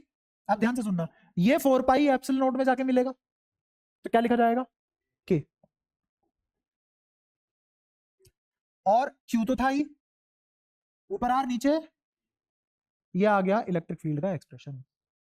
अब सुनना ध्यान से, यहाँ पे बहुत सारी है चीजें हैं, अभी 2-3 बातें हैं सीखने को, ये तो मैथ करी है अभी तक, ये अप्लाई कैसे करते हैं वो भी तो देखोगे। अब सुनना, अगर मेरा पॉइंट बाहर है, अगर मेरा पॉइंट बाहर है, तो मेरा इलेक्ट्रिक फील्ड इनवर्सली प्रोपोर्शनल है आर स्क्वायर के। सोचो बढ़िया तरीके से, अगर मेरा पॉइंट बॉडी से बाहर है, तो इलेक्ट्रिक फील्ड इनवर्सली प्रोपोर्शनल है आर स्क्वायर के। दूरी बढ़ेगी तो इलेक्ट्रिक फील्ड घटेगा, दूरी बढ़ेगी इलेक्ट्रिक फील्ड घटेगा। कौन से वाले पॉइंट के लिए, बाहर वाले के लिए, ठीक है। इस पे आओ अब, सरफेस पे तो कांस्टेंट है हर जगह, सरफेस पे कांस्टेंट है, ना दूरी बढ़ रही ना दूरी घट रही, इस पे तो हमेशा ये रहेगा, कोई दिक्कत नहीं है, ठीक है। यहां आते हैं, अगर तुम अंदर हो स्फीयर के, अगर तुम अंदर हो स्फीयर के, तो दूरी बढ़ाने पे इलेक्ट्रिक फील्ड बढ़ेगा। हाँ, तो चार्ज एनक्लोज बढ़ता चला जाएगा, जितना चार्ज उतना electric field, electric field intensity is directly proportional to charge, charge enclosed. इस स्फीयर के अंदर अगर मैं आर बढ़ाऊं, तो इलेक्ट्रिक फील्ड बढ़ेगा, घटेगा नहीं। ऐसे देख, वो एक्सप्रेशन देख, इसमें इसमें भी देख, के कैसा है, कांस्टेंट, कैपिटल क्यू, और नीचे ए, क्यों, उतने साइज का स्फीयर मिला था मुझे, है ना। और वेरिएबल कौन है, आर बढ़ेगा तो ई, क्योंकि न्यूमरेटर में है, देख। तो इसका मतलब जब तक तुम स्फीयर के अंदर हो और तुम सेंटर से दूर जा रहे हो, तो इलेक्ट्रिक फील्ड बढ़ेगा, इलेक्ट्रिक फील्ड बढ़ेगा। और बाहर वाले पॉइंट के लिए जब तुम दूर जा रहे हो सेंटर से, तो इलेक्ट्रिक फील्ड घटेगा। इसका मतलब कोई चीज बढ़ के घटी है तो कहीं मैक्सिमम हुई होगी, गेस कहां मैक्सिमम हुई होगी, सरफेस पे, कहां मैक्सिमम हुई? तो इलेक्ट्रिक फील्ड का नेचर देखना अब, सेंटर पे कितना, सेंटर पे आर की वैल्यू, सेंटर पे आर की वैल्यू 0, तो इलेक्ट्रिक फील्ड, अब मुंह फाड़ के ऐसा मत कर देना कि वो पूछ रहा है स्फीयर के अंदर फॉर्मूला लगा रहे हो, ये जब तक पॉइंट स्फीयर के अंदर इलेक्ट्रिक फील्ड का फॉर्मूला ये लगेगा, जब सरफेस पे हो इलेक्ट्रिक फील्ड का फॉर्मूला ये लगेगा, और जब बाहर हो इलेक्ट्रिक फील्ड का फॉर्मूला ये लगेगा। तो अभी मैं स्फीयर के अंदर हूं, सेंटर मतलब स्फीयर के अंदर, कौन सा वाला फॉर्मूला लगाओगे इन तीनों में से, तीसरा, तो रखो वहां की जगह 0, कितना आया, तो सेंटर पे इलेक्ट्रिक फील्ड, इस पे भी मैं एक सवाल पूछूंगा अभी, अभी पूछूंगा थोड़ी देर में, सेंटर में इलेक्ट्रिक फील्ड 0। अब जैसे जैसे सेंटर से दूर जाऊंगा इलेक्ट्रिक फील्ड बढ़ेगा। कैसे बढ़ेगा? लीनियरली। लीनियरली मैथ भी तो सीखोगे ना थोड़ी थोड़ी। कैसे बढ़ेगा? लीनियरली। क्यों? डायरेक्टली प्रोपोर्शनल है, तो कैसे बढ़ेगा? लीनियरली। किसकी इक्वेशन बनी है? y equals to mx plus c। m कितना है? 1, c कितना है? 0। तो y बराबर x की इक्वेशन बनी। और y बराबर x का ग्राफ कैसा बनता है? Straight line. कहाँ की बात है ये सारी? Basic maths. तुम्हें लग रहा है ये आदमी मजाक कर रहा है, फालतू की चीजें पढ़ाया जा रहा है? बेसिक मैथ का किसने अलग चैप्टर निकाल दिया? काम का है भाई वो, हर चैप्टर में काम आता है। तो इसीलिए मैंने दो चीजें पहले ही पढ़ा के छोड़ रखी है, बेसिक मैथ्स और वेक्टर, जिसके बिना फिजिक्स का ना तो 11वीं का ना 12वीं का कोई चैप्टर पॉसिबल नहीं है। तो कैसे वेरी करेगा ये? लीनियरली। कैसे? लीनियरली। कब तक? जब तक सरफेस पे नहीं आते। अब बढ़ता बढ़ता बढ़ता बढ़ता सरफेस पे क्या हो गया?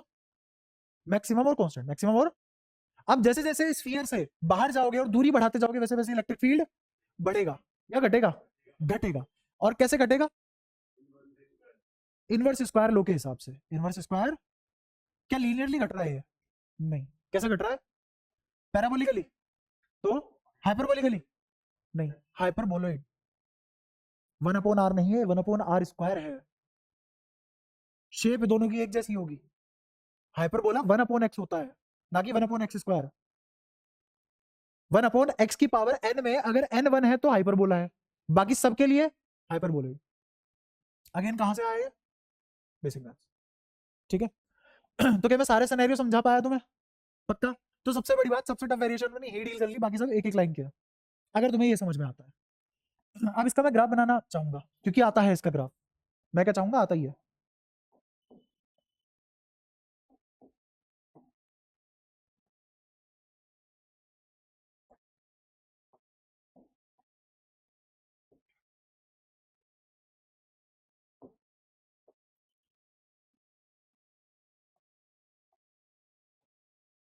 यहाँ इलेक्ट्रिक फील्ड प्लॉट कर रहा हूं, यहाँ छोटू आर। छोटू आर मतलब वेरी कर सकता है। छोटू आर 0 से शुरू होगा और कहां तक जाएगा? इन्फिनिटी तक। और बीच में कहीं रेडियस के भी बराबर होगा स्फीयर के, है ना? तो मेरे को बताओ, जब तक मेरा छोटू आर रेडियस के बराबर नहीं होता तब तक मेरा इलेक्ट्रिक फील्ड क्या डायरेक्टली प्रोपोर्शनल होगा? किसके? आर के। तो क्या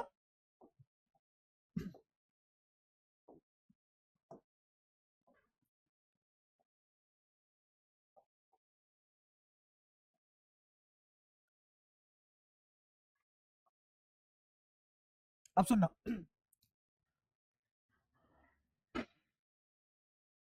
क्या ये ऐसे बनेगा? और जैसे ये आर बराबर ए को टच करेगा तो क्या यही वाली वैल्यू मैक्सिमम इलेक्ट्रिक फील्ड देगी? तो मैक्सिमम इलेक्ट्रिक फील्ड कहां होता है? एट आर बराबर, और यहां से लेके यहां तक, जब तक मेरा आर किससे छोटा है? ए से, तब तक क्या मेरा इलेक्ट्रिक फील्ड डायरेक्टली प्रोपोर्शनल होगा आर के? अच्छा, इस मैक्सिमम वैल्यू का नाम बताना, कितनी है ये वैल्यू? के क्यू बाय, कोई दिक्कत? ये के क्यू बाई स्क्वायर में एक और तरीके से निकाल सकता हूँ, समझना। ये के क्यू बाई स्क्वायर यहाँ कैसे निकाला? पॉइंट चार्ज अप्रोक्सीमेशन से। दूसरा गोस, तीसरा ये, समझो इसको। यहाँ पे सरफेस के लिए आर किसके बराबर हो जाएगा? रखो जरा ये, एक ऐसे एक हटा तो कितना है? के क्यू बाई, किधर से भी निकाल लो। अब मैंने क्यों बताया? इसलिए बताया क्योंकि जब तुम यहां से यहां अप्रोच करोगे तो तुम कहां से अप्रोच कर रहे हो? लेफ्ट हैंड लिमिट से। कहां से अप्रोच कर रहे हो? और जब तुम यहां से यहां अप्रोच करोगे तो कहां से अप्रोच करोगे? राइट हैंड लिमिट से। तो राइट हैंड लिमिट से अप्रोच करो या लेफ्ट हैंड लिमिट से अप्रोच करो, क्या आंसर सेम आ रहा है? तो इसका मतलब सरफेस पे इलेक्ट्रिक फील्ड डिफाइंड है। समझते रहे ना? मैंने क्या बोला कि जब लेफ्ट हैंड साइड से अप्रोच किया तो भी आंसर कितना आया? के क्यू बाय ए स्क्वायर। तो जब तुम लेफ्ट हैंड साइड से अप्रोच करोगे कौन सा फॉर्मूला लगाओगे? ये वाला। लेफ्ट हैंड साइड से अप्रोच करोगे तो ये वाला या वो वाला? शाबाश, ये वाला लगाओ जरा। आर की जगह क्या रखोगे? ए। तो एलएचएल क्या बनेगी? के क्यू बाय ए स्क्वायर। जब मैं बाहर से अंदर की तरफ अप्रोच करूंगा तो कौन सा वाला फॉर्मूला यूज करूंगा? तो आर की जगह यहां क्या रखोगे? ए। तो भी कितना आएगा? तो मतलब limit exist and electric field is defined on surface. इसका मतलब कुछ ऐसा भी होता होगा जो कभी कभी नॉट डिफाइंड आता है सरफेस पे, होता होगा। देखेंगे आगे। अभी ये एनालॉजी समझ आई? रिलेट करते चले जाएंगे, क्यों टेंशन ले रहे हो? अच्छा, अभी तो मेरा डिफाइंड है, आर बराबर ए पे इलेक्ट्रिक फील्ड डिफाइंड है और मैक्सिमम है। Defined and maximum. अच्छा, इस पॉइंट के बाद क्या होगा? हाइपरबोलॉइड। और ग्राफ कैसा बनेगा? तो यहां से यहां इलेक्ट्रिक फील्ड किसके डायरेक्ट सॉरी किसके इनवर्सली प्रोपोर्शनल होगा? आर स्क्वायर के। तब जब मेरा आर बड़ा हो जाएगा ए से। क्या ग्राफ समझ में आता है? क्या एक एक पॉइंट समझ में आता है इस ग्राफ का? कोई भी परेशानी? ये ग्राफ पूछता है। अब यह तुमने पूरा का पूरा 5 नंबर का काम कर लिया है। हाँ नोट्स मिलेंगे, इवन मैं लिखना भी सिखाऊंगा कैसे लिखते हैं, ठीक है?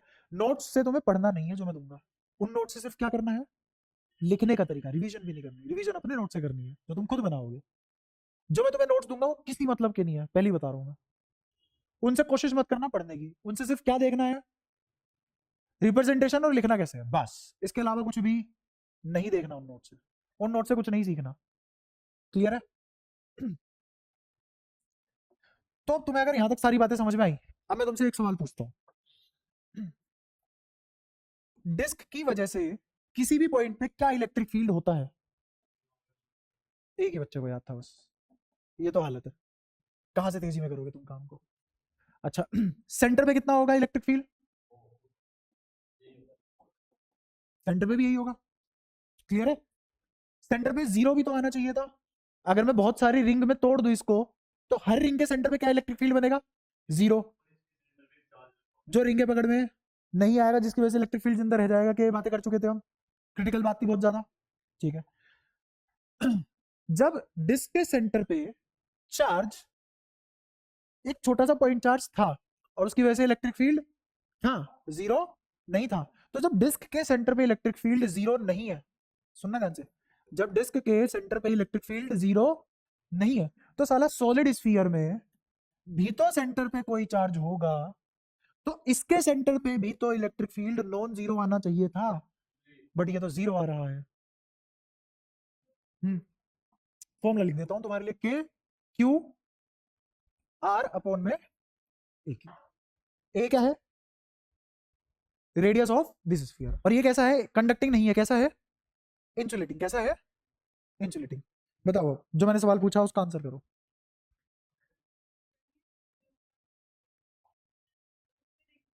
ये तो मेरे को भी पता था, मैं नहीं बनाया है। हाँ, आगे। हाँ, बहुत सारी रिंग बनी, बहुत सारी। तो अच्छा एक बात बताओ, रिंग से मिला के स्फीयर बना सकते हो क्या? तुम्हें क्या लेनी पड़ेगी? शेल। क्या लेनी पड़ेगी? शेल।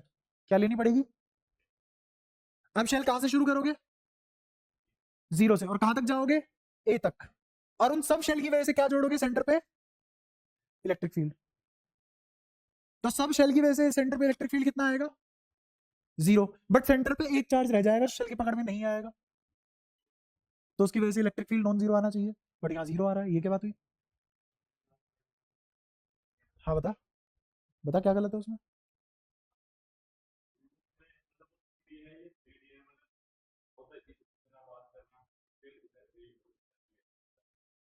हम्म, चारों तरफ से जीरो कैसे? वही तो पूछ रहा हूँ, चारों तरफ से जीरो कैसे करेगा?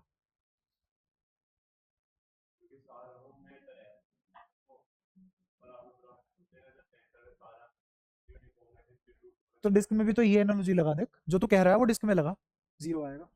बट डिस्क डिस्क में जीरो नहीं है इलेक्ट्रिक फील्ड। हाँ, ये आंसर सही करना चाह रहा है, बहुत क्लोज है, बस सही शब्दों में अपनी बात कह नहीं पा रहा। बाकी सही अप्रोच है कुछ हद तक। देखो समझो ध्यान से, ये स्फीयर है, क्या यहां एक डिस्क इमेजिन कर सकता हूं? सुनना ध्यान से, इस डिस्क की वजह से इस पॉइंट पे क्या इलेक्ट्रिक फील्ड इस डायरेक्शन में होगा, सिग्मा बाय 2 एप्सिलॉन। इस डिस्क की वजह से यहां पे सेंटर पे इलेक्ट्रिक फील्ड इधर होगा, सिग्मा बाय 2 एप्सिलॉन होगा। इस डिस्क की वजह से क्या यहां इलेक्ट्रिक फील्ड होगा, सिग्मा बाय 2 एप्सिलॉन होगा। इस सेंटर से कितने डिस्क पास हो रही होंगी, और हर डिस्क के सेंटर से कितना इलेक्ट्रिक फील्ड जाएगा, कितनी डायरेक्शन में? हर डायरेक्शन में। तो क्या कंपोनेंट बनेंगे, जैसे इसको ये वाला कैंसिल कर देगा, इसको ये वाला कैंसिल कर देगा, इसको ये वाला कैंसिल कर देगा, तो यहाँ क्या ऐसे बहुत सारे सिग्मा बाय 2 एप्सिलॉन नोट बनेंगे इनफाइनाइट डिस्क की वजह से, और सारे एक दूसरे को कैंसिल कर देंगे, आगे जीरो।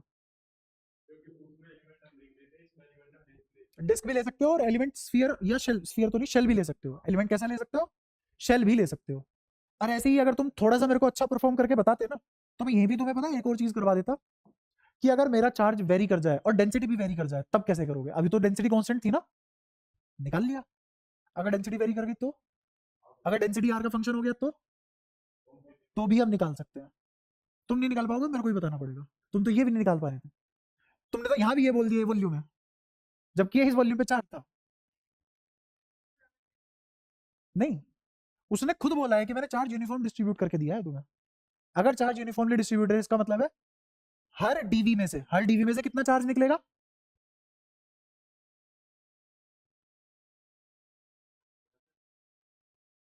कहाँ था जब मैं ये सवाल पूछ रहा था?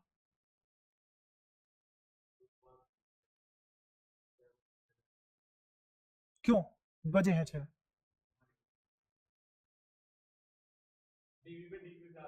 बहुत टेढ़ी खीर है। देखो, मेरा ना थोड़ा सा मूड ऐसा है कि मैं बैच बंद भी कर सकता हूँ, मेरे को टाइम नहीं लगेगा।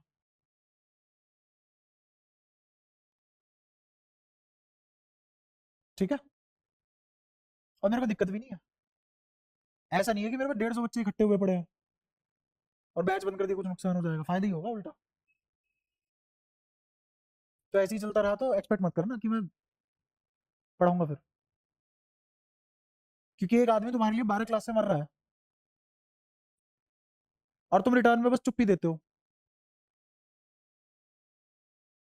तो मैं क्यों किसको पढ़ाऊं भाई? फिर तो मैं दीवार को पढ़ा सकता हूँ ना। जैसे तुम ट्रेनिंग दे रहे हो मेरे को कि ठीक है आप दीवार को पढ़ा सकते हो, ऐसे तो दुनिया भर में यूट्यूब के, तो दुनिया भर मिल जाएगा। यूट्यूब पे जाओ, लिख देना बस इस चैप्टर का नाम। इतने तुमने जिंदगी में मच्छर ने नहीं काटा होगा जितने तुम्हें वहां पे टीचर मिल जाएंगे पढ़ाने वाले।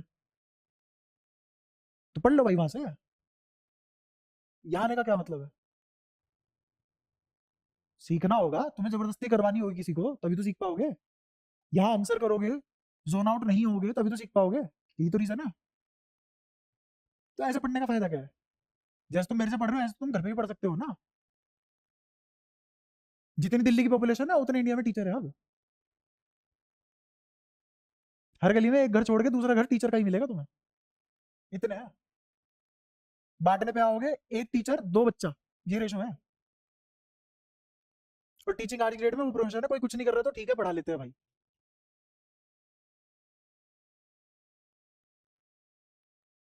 तो जब तुम्हें सेम ही नंबर लाने हैं, जब तुम्हें एवरेज ही रहना है, तो भाई क्यों टाइम फूक रहे हो, मेरा भी अपना भी, है ना?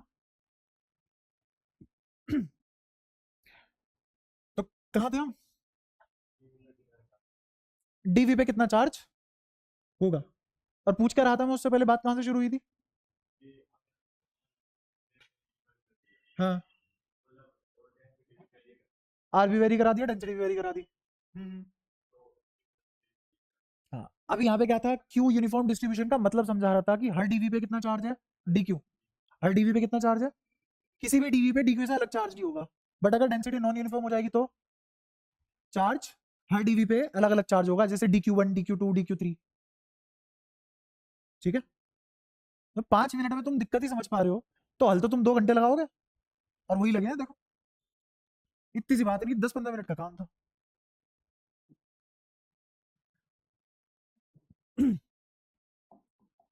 कोई दिक्कत? मैं पहले ही बता चुका हूँ, मेरे को नया पीडब्ल्यू नहीं बनना है भाई। 18-18 घंटे में एक चैप्टर चले जा रहा है, 20-20 घंटे, 22-22 घंटे, 25 घंटे लग रहे हैं एक चैप्टर को कराने में। बातें इतनी सी हो रही है। वो सब करना है तो तुम वही देख लो ना जो पड़ा हुआ है। तो फर्क समझो चीजों में, फर्क करोगे तभी कुछ कर पाओगे ना, तभी दूसरों से अलग बनोगे। यहाँ तक सारी बातें समझ में आती हैं? पक्का? अब कल, एक तो तुम्हारी केमिस्ट्री की एक्स्ट्रा क्लास है, कल थोड़ा सा लंबा खींचूंगा मैं तुम्हारा केमिस्ट्री का, है ना? कल क्लास नहीं थी क्योंकि। और दूसरा, कल मैं तुम सबका टेस्ट रख रहा हूँ जितना अभी तक पढ़ा है उसमें से, फिजिक्स का। बढ़िया, 2 घंटे का टेस्ट है। संडे को तो मैं पढ़ाऊंगा ना। तुम्हारी मेहरबानी भाई, एक्स्ट्रा क्लास लेनी पड़ेगी, क्योंकि स्पीड बहुत तेज है तुम्हारी। तो कल तुम टेस्ट दोगे 2 घंटे का। ठीक है, कल 2 घंटे का टेस्ट दोगे। टाइमिंग मैं रख रहा हूँ तुम्हारी तुम 6 बजे से लेके कब, किसी के 6 बजे के बाद तो कोई क्लास नहीं है, 7 बजे के बाद तो किसी की क्लास नहीं होती होगी ना तुम में से, है 4 बजे से किसी कोई क्लास, ठीक है। स्कूल की छुट्टी कौन कौन कर सकता है कल तुम में से? सब छुट्टी कर सकते हो कल? अगर कल सब छुट्टी कर सकते हो तो मैं फिर तुम्हारा टेस्ट दोपहर को रख देता हूँ, उसके बाद तुम्हारी क्लास हो जाएगी केमिस्ट्री की। ऋषभ, स्कूल की छुट्टी हो सकती है पक्का? तुम दोनों आज दिन रात लगा के कर दो ये काम खत्म। कब करोगे? मुहूर्त थोड़ी निकलेगा, फेंक दो कर पूरा के। अरे एक दिन की मेहनत कर लो, क्या दिक्कत है? तो थोड़ा तेज कर लेगा, समझ में क्यों नहीं आएगा? दिमाग पे प्रेशर डाल, दिमाग गर्म होगा, पानी पी ठंडा ठंडा, फिर लग जा तैयारी में।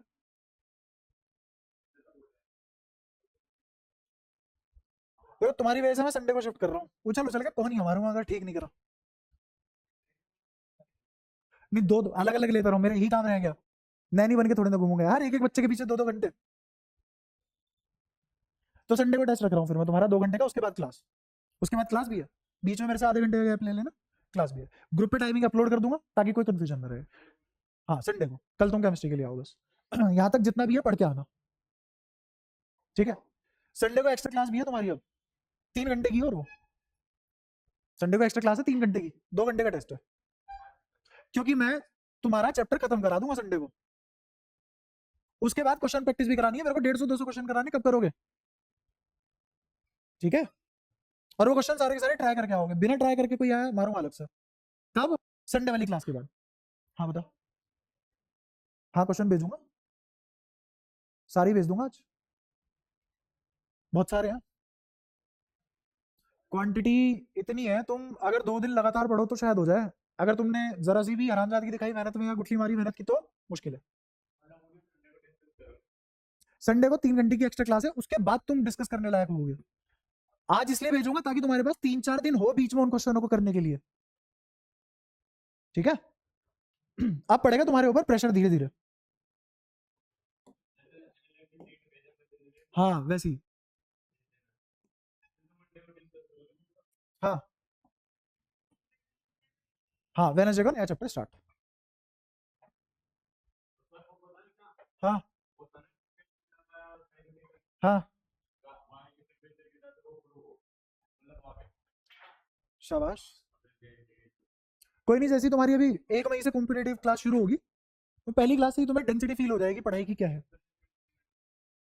एलिमेंट्री लेना सीखोगे तुम पूरे साल। हाँ